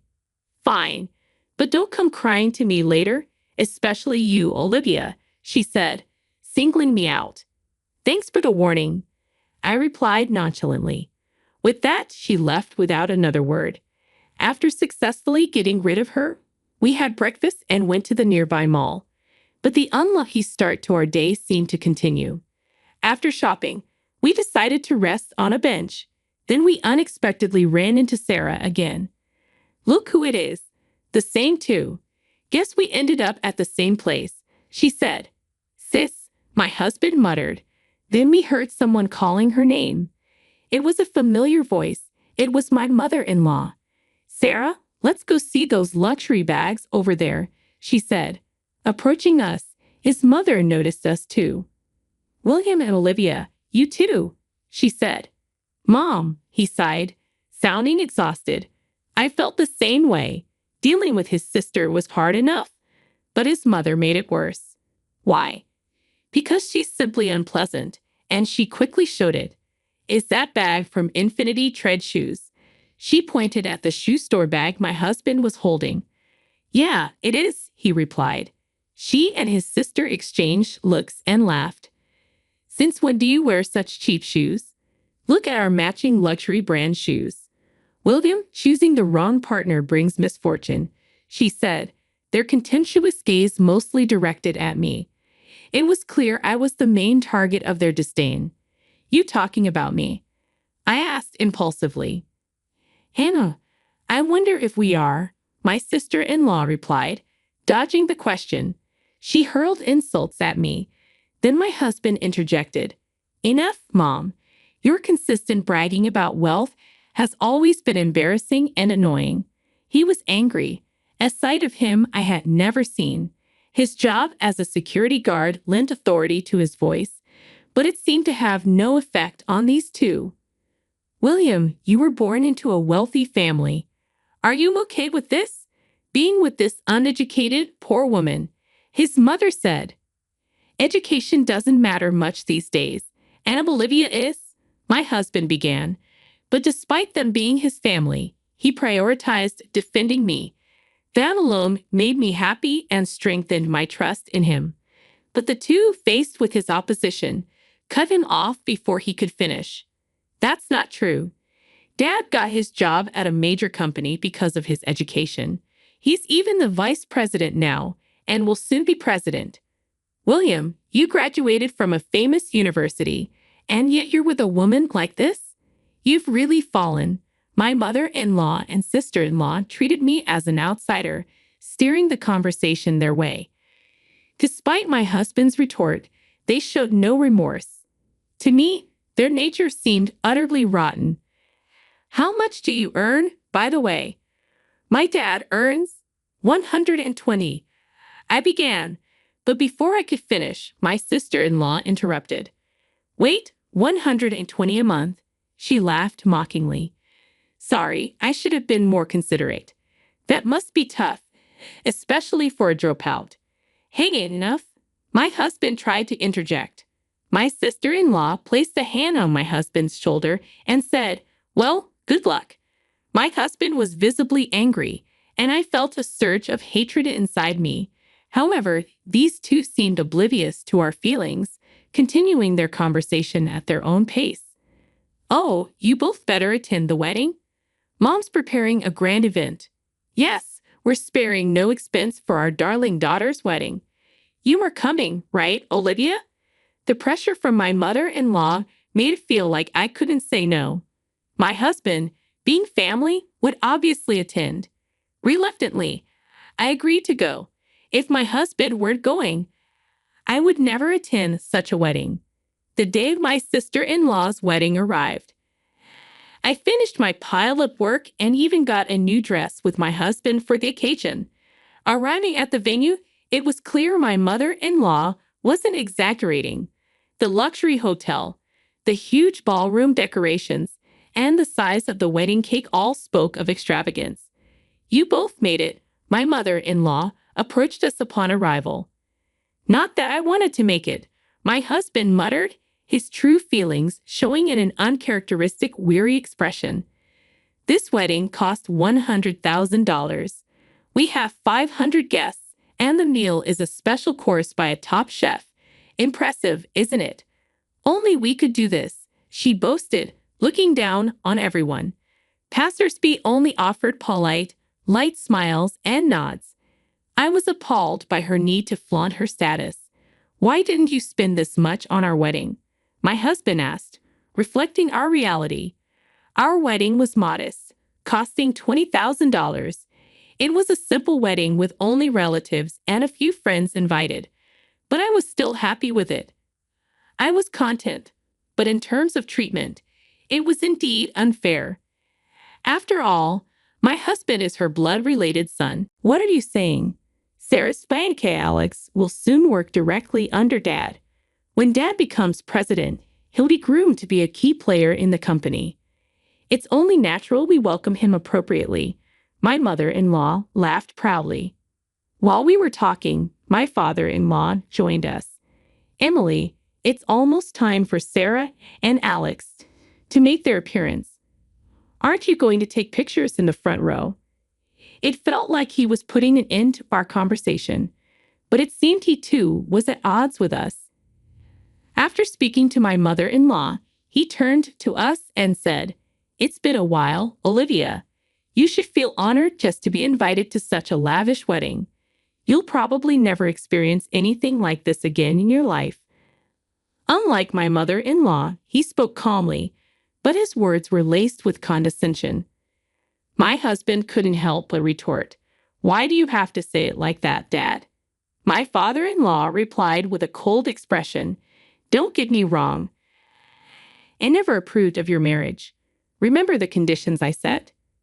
My husband glanced at me briefly before looking away. What was about to be revealed was new to me. Turning away from me, my husband spoke weakly, graduate from a famous university, earned over $100,000 a year. That's right, you remember well. And Olivia, turning his gaze briefly to me and then back to my husband, he continued, Olivia did drop out, but it doesn't matter. She's making money. Before my husband could finish, my mother-in-law interrupted, shouting, Daniel, look, Sarah has finished changing into her second dress. She shouted loudly, drawing attention. If it weren't her daughter's wedding, such behavior would surely have warranted complaints for being disruptive. Others glanced at her, forcing smiles. Called by my mother-in-law, my father-in-law said, We'll talk about this later, and left the scene. My husband murmured, Olivia is much more amazing than you think, Dad. As he watched his father leave, I felt comforted knowing he thought so highly of me. No matter what, he was on my side. That truth alone lifted my spirits more than anything. When the bride and groom appeared, the hall erupted in applause. The feast began with my sister-in-law's announcement. "We have a special course prepared by a top chef today. Please enjoy it." After her words, the wait staff began serving the food. However, my mother-in-law and a server were arguing close by. "Are you sure about this?" "Yes, just do it." "I understand," the server replied, looking uncomfortable. I soon realized this was the preparation for a prank on me. With the large number of guests, serving the food took time. When my meal finally arrived, I was taken aback. "Huh?" In front of me was a kid's meal. I immediately asked the server, "Excuse me, but there must be a mix-up."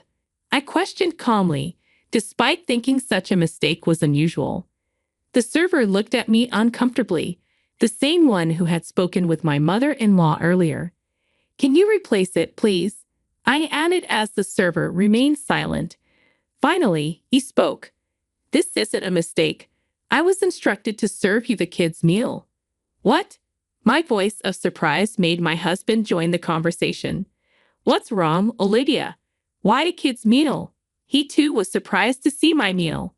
Why is my meal different from everyone else's? It was more embarrassing than shocking. People around started to stare at me. "Why do you have a kid's meal?" my husband asked. "I don't know either," I replied. Then my mother-in-law approached, laughing. "How's your meal? Perfect for a dropout from a single-parent home, right? If you don't like it, you can leave," she taunted. Her unilateral spouting had me reaching my limit of patience. No matter how much I disliked my sister-in-law, I couldn't ruin someone else's wedding. I had been holding back because of that, but if the orchestrator of the wedding was causing the disruption, there was no need for me to keep holding back. Just as I was about to respond, my husband spoke up first. "Seriously, what are you doing? Aren't you embarrassed by this childish behavior?" His tone was calm but filled with anger, his eyes not smiling. I had never seen such a cold expression from him, as if he was looking down on an inferior creature. "What childish behavior? What are you talking about?" My mother-in-law feigned ignorance, but my husband didn't let her get away with it. Everything. Why serve a kid's menu to an adult? "It's obvious Olivia wouldn't order such a thing," he said. My mother-in-law retorted, her face turning red. "Marrying a poor woman, and you dare to talk back to us? You've become a mere commoner since you married her, away from our elite path." What a terrible way to speak.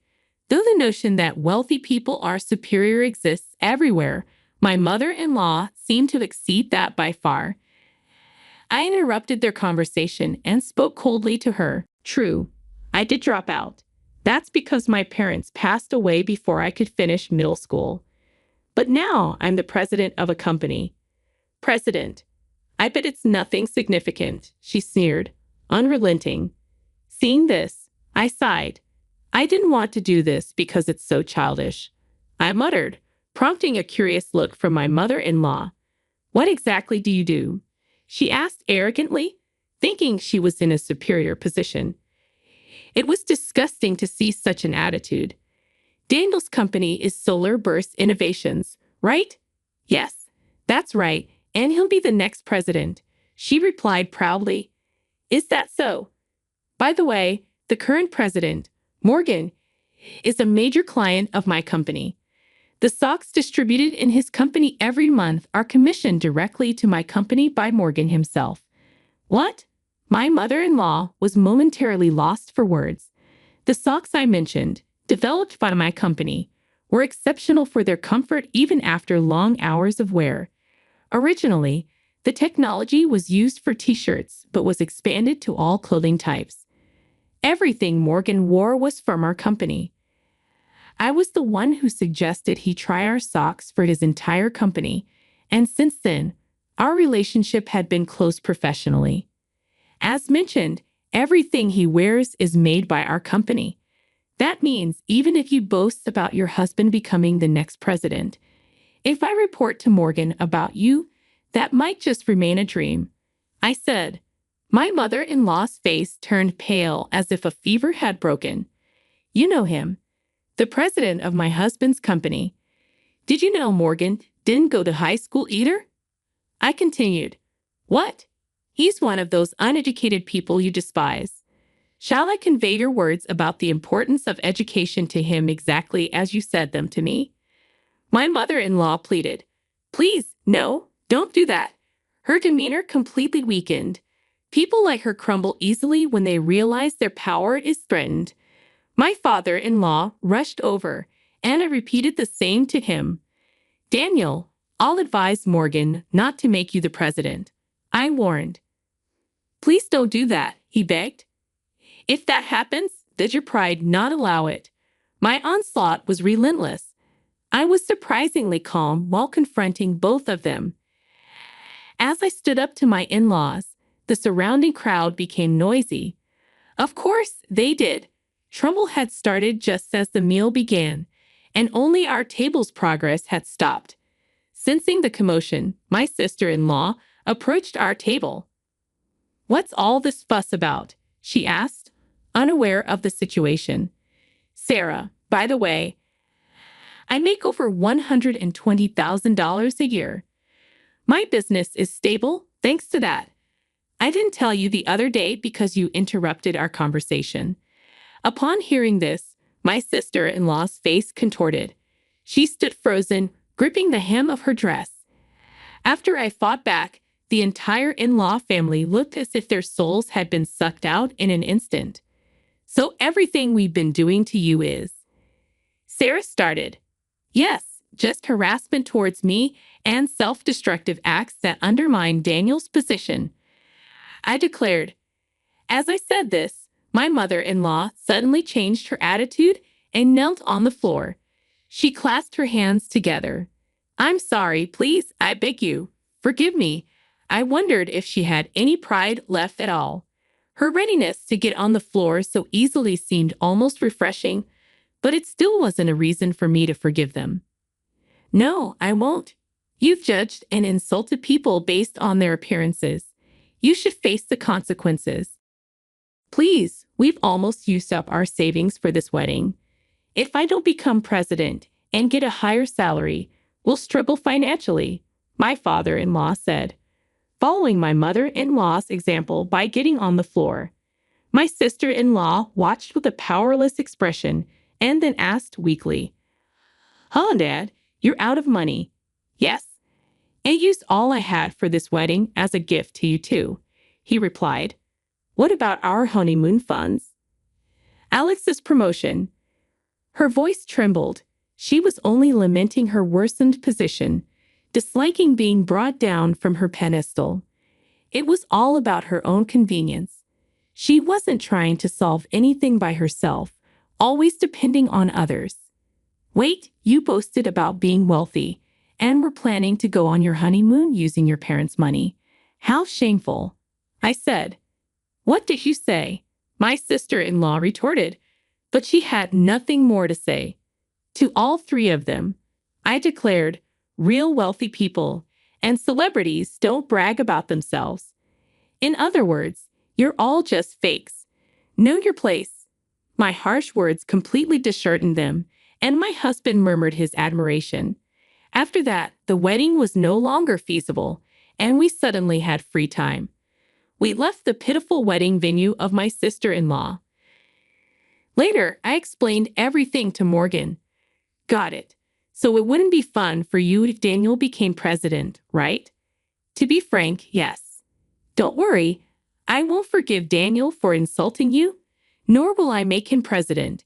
Maybe I should transfer him to an overseas branch. Morgan laughed as he said this. A week later, my father-in-law rushed to us. Please convince Morgan to cancel the overseas transfer. His face was filled with desperation. Apparently, Morgan was seriously working to transfer my father-in-law to another branch. When I heard it was Brazil, a half-day flight away, I almost burst into laughter. In the end, Morgan didn't cancel the request, and my father-in-law, unable to go to Brazil, seemed to have resigned from the company. Additionally, there was a big commotion involving my sister-in-law's fiancé due to recent events. First, the wedding turned into a complete mess. Then the promised position at my father-in-law's company fell through when he resigned. My sister-in-law's fiancé originally worked in Italy. He moved to America for the wedding only to be caught up in this absurd drama. In the end, my sister-in-law's marriage was called off, and she was in great shock. She ended up in the hospital. My mother-in-law, affected by the downfall of my father-in-law and the mental breakdown of my sister-in-law, lost all her hair and now looks like an old woman. As my husband said, the lives of these three people who freely insulted others lost their shine in an instant, like a diamond that turns out to be just a lump of carbon. The wealthy life of my in-laws was nothing but a facade of pretense. Life can hinge on a single event, influencing the future. This applies equally to both good and bad events. This was indeed such an occasion, I believe. As for me, I'm using my savings to prepare for building my dream home with my husband. While my in-laws' lives were becoming more difficult, my business was generating more and more profits. Moreover, perhaps due to things settling down, I'd become pregnant. With financial stability and a growing family, we must seem like celebrities to my current in-laws. Still, I made a promise to myself to live happily with my husband and our future child, never becoming arrogant no matter what.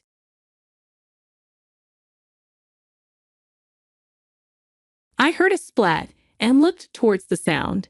There I saw a dumpling smashed against my mom's cheek as she sat across from me. "Old folks should stay away," someone muttered. My mom wiped her face with a napkin, trying to stay calm, but I could see she was disgusted. "You're Sarah Murphy, handling foreign currency deposits at the New York bank, aren't you?" "Yes, that's me." "You don't seem to have dementia. Keeping up part-time work, right?"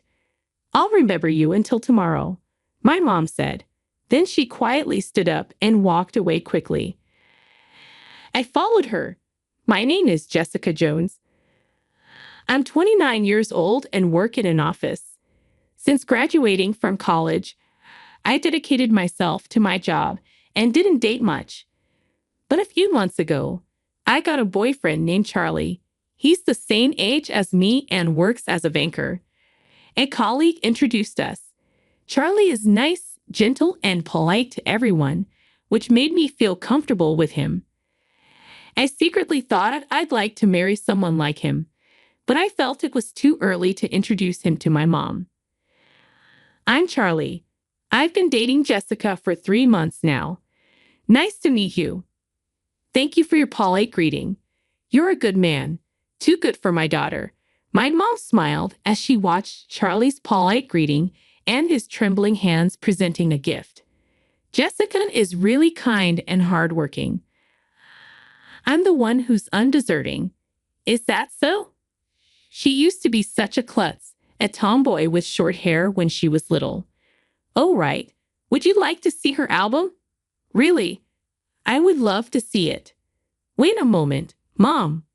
My mom welcomed Charlie, and the three of us had a delightful dinner that day.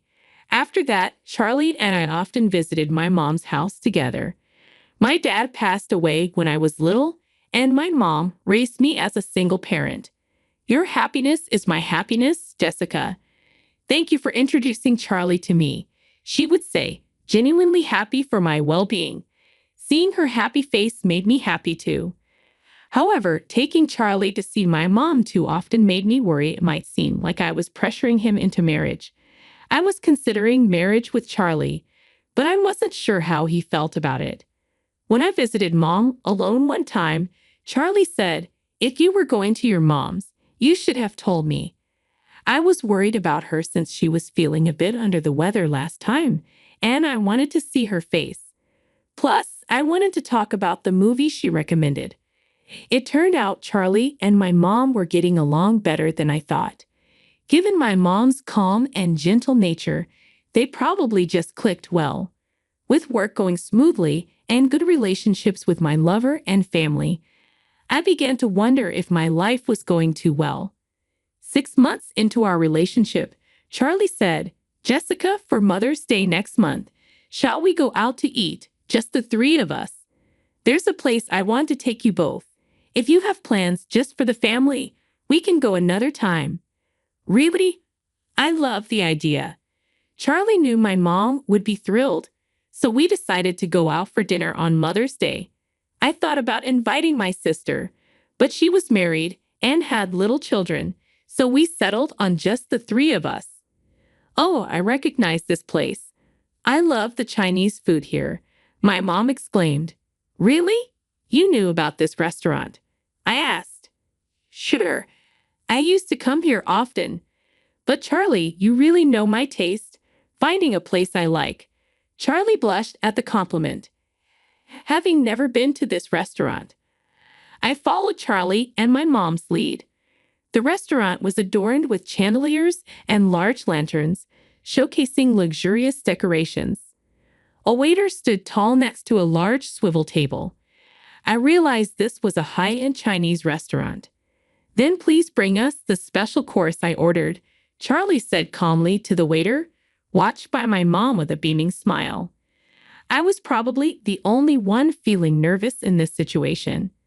As we tucked into the dishes being laid out one after another, the pleasant aroma of dumplings filled the air. Then from behind me, a high-pitched woman's voice rang out.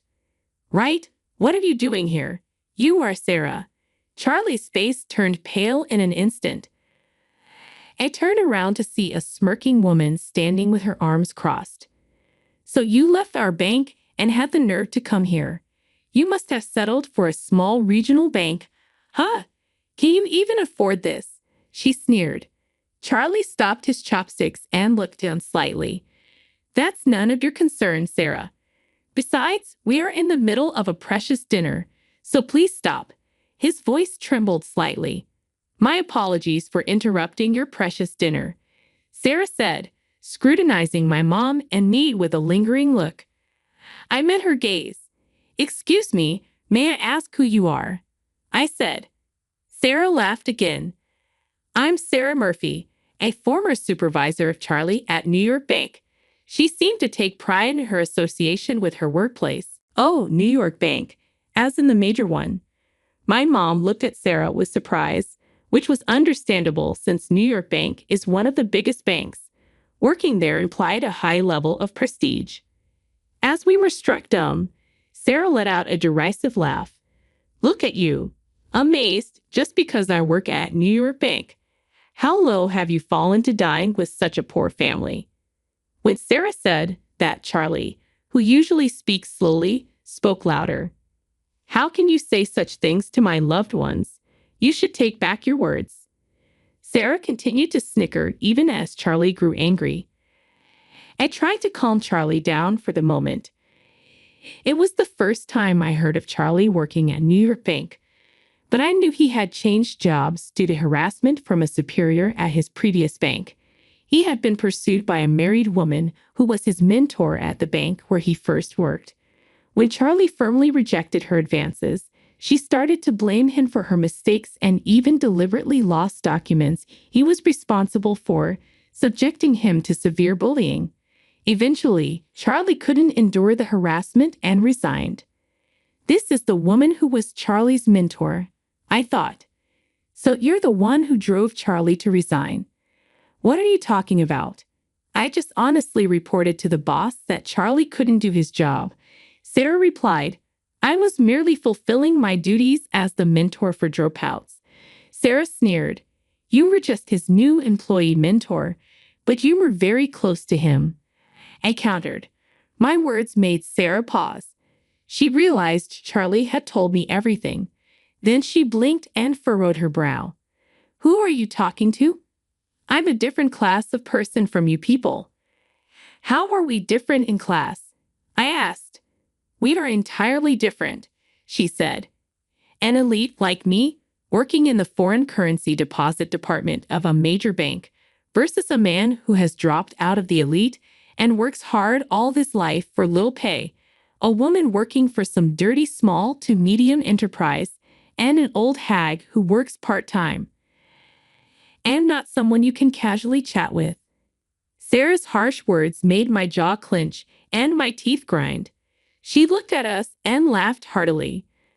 I feel sick sharing a meal in the same place as you.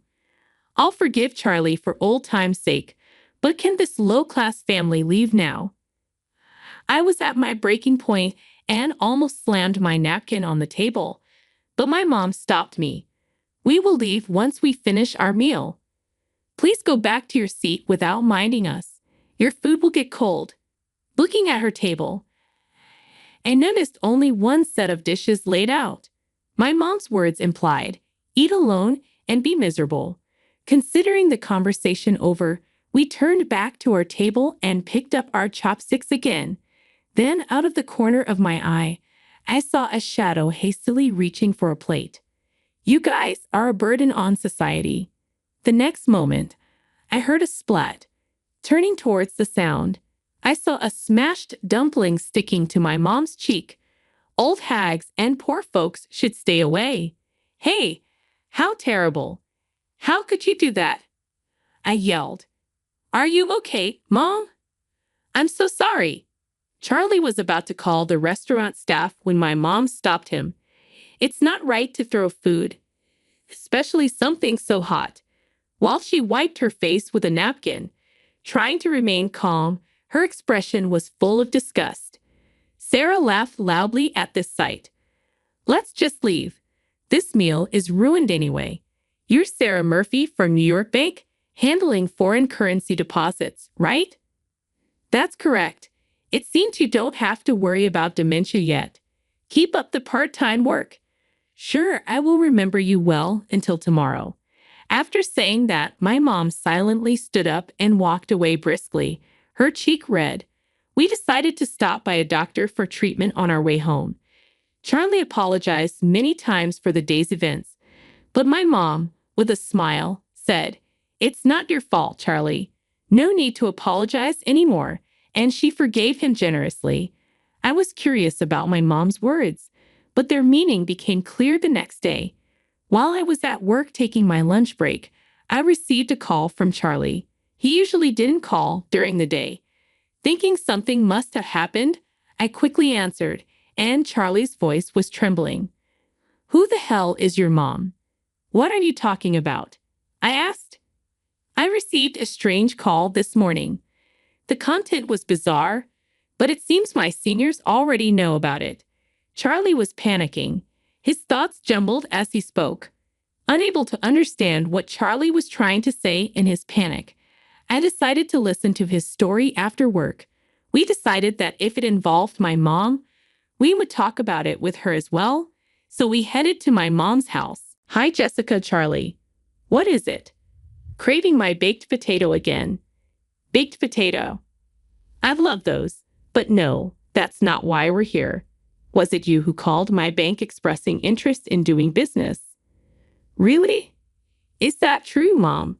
While tying her apron, my mom smiled mischievously. That's right. I'd like to do business with your bank from now on, my dear banker. Charlie looked utterly flabbergasted. Charlie, what business? As I asked, Charlie took a deep breath, trying to calm himself. Then the doorbell rang. Just in time. Come on, you two, join us. What? When my mom opened the door, a tall man followed by a smaller, hunched-over Sarah stood there. Why is the president of New York Bank here? The man, sweating and offering a luxurious gift, appeared to be the president of New York Bank. We are here because of the sudden account closure. What has happened?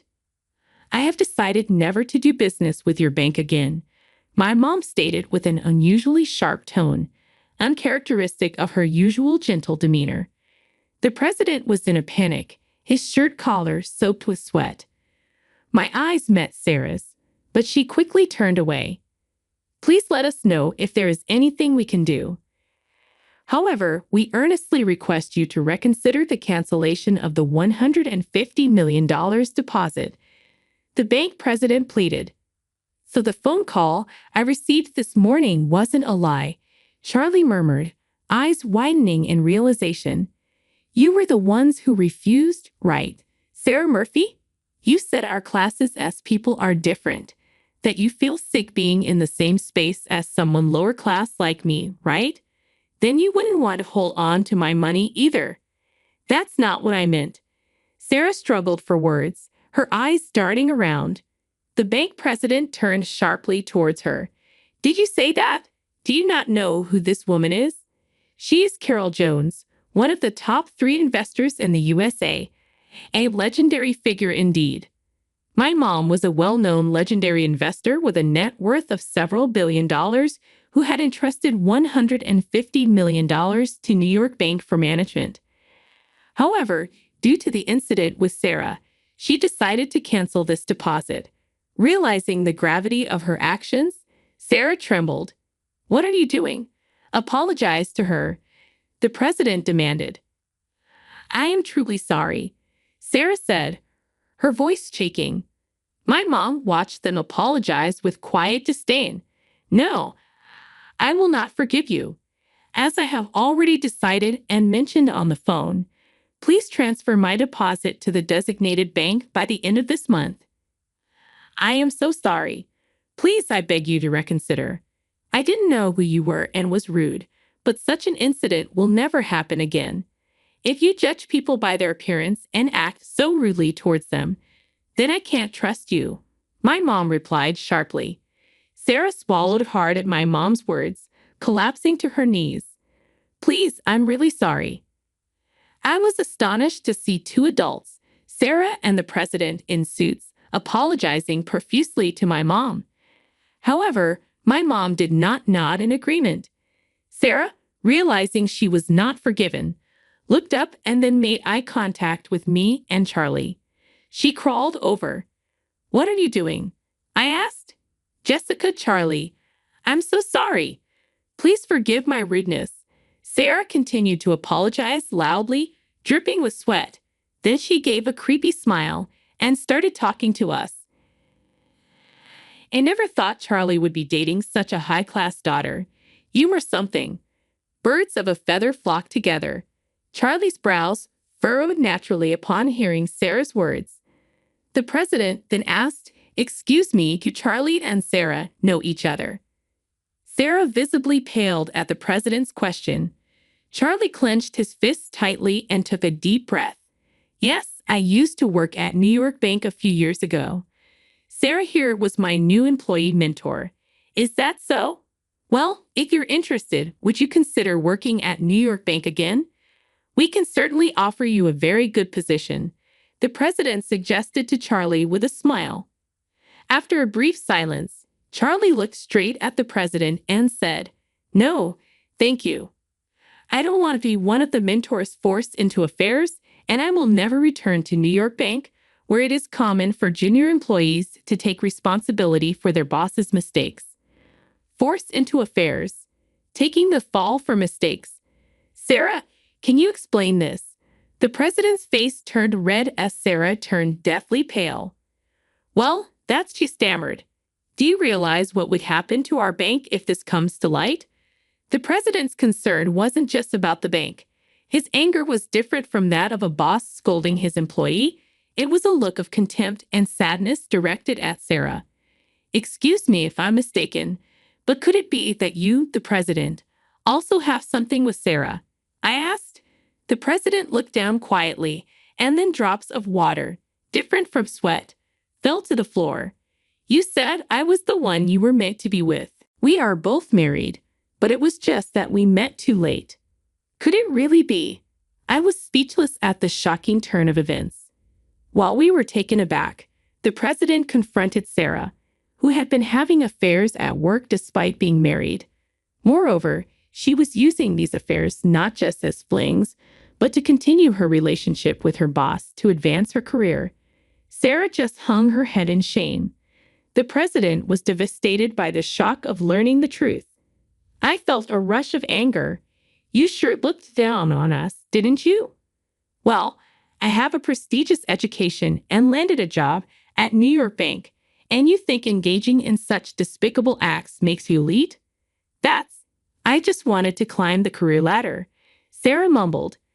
Sarah's eyes darted around, searching for an excuse. You just admitted that you're incompetent and can't do your job. I said, wow, you judged us solely by our appearance, calling us poor. But no matter how excellent your education or career might be, what you've done is morally bankrupt. Now you will face the consequences. After a moment of silence, my mom chuckled and clapped her hands loudly once. That's the end of that. Don't come to my house anymore and don't contact me unless it's to arrange the payment. Now, if you understand, please leave. The president walked away listlessly, followed by Sarah.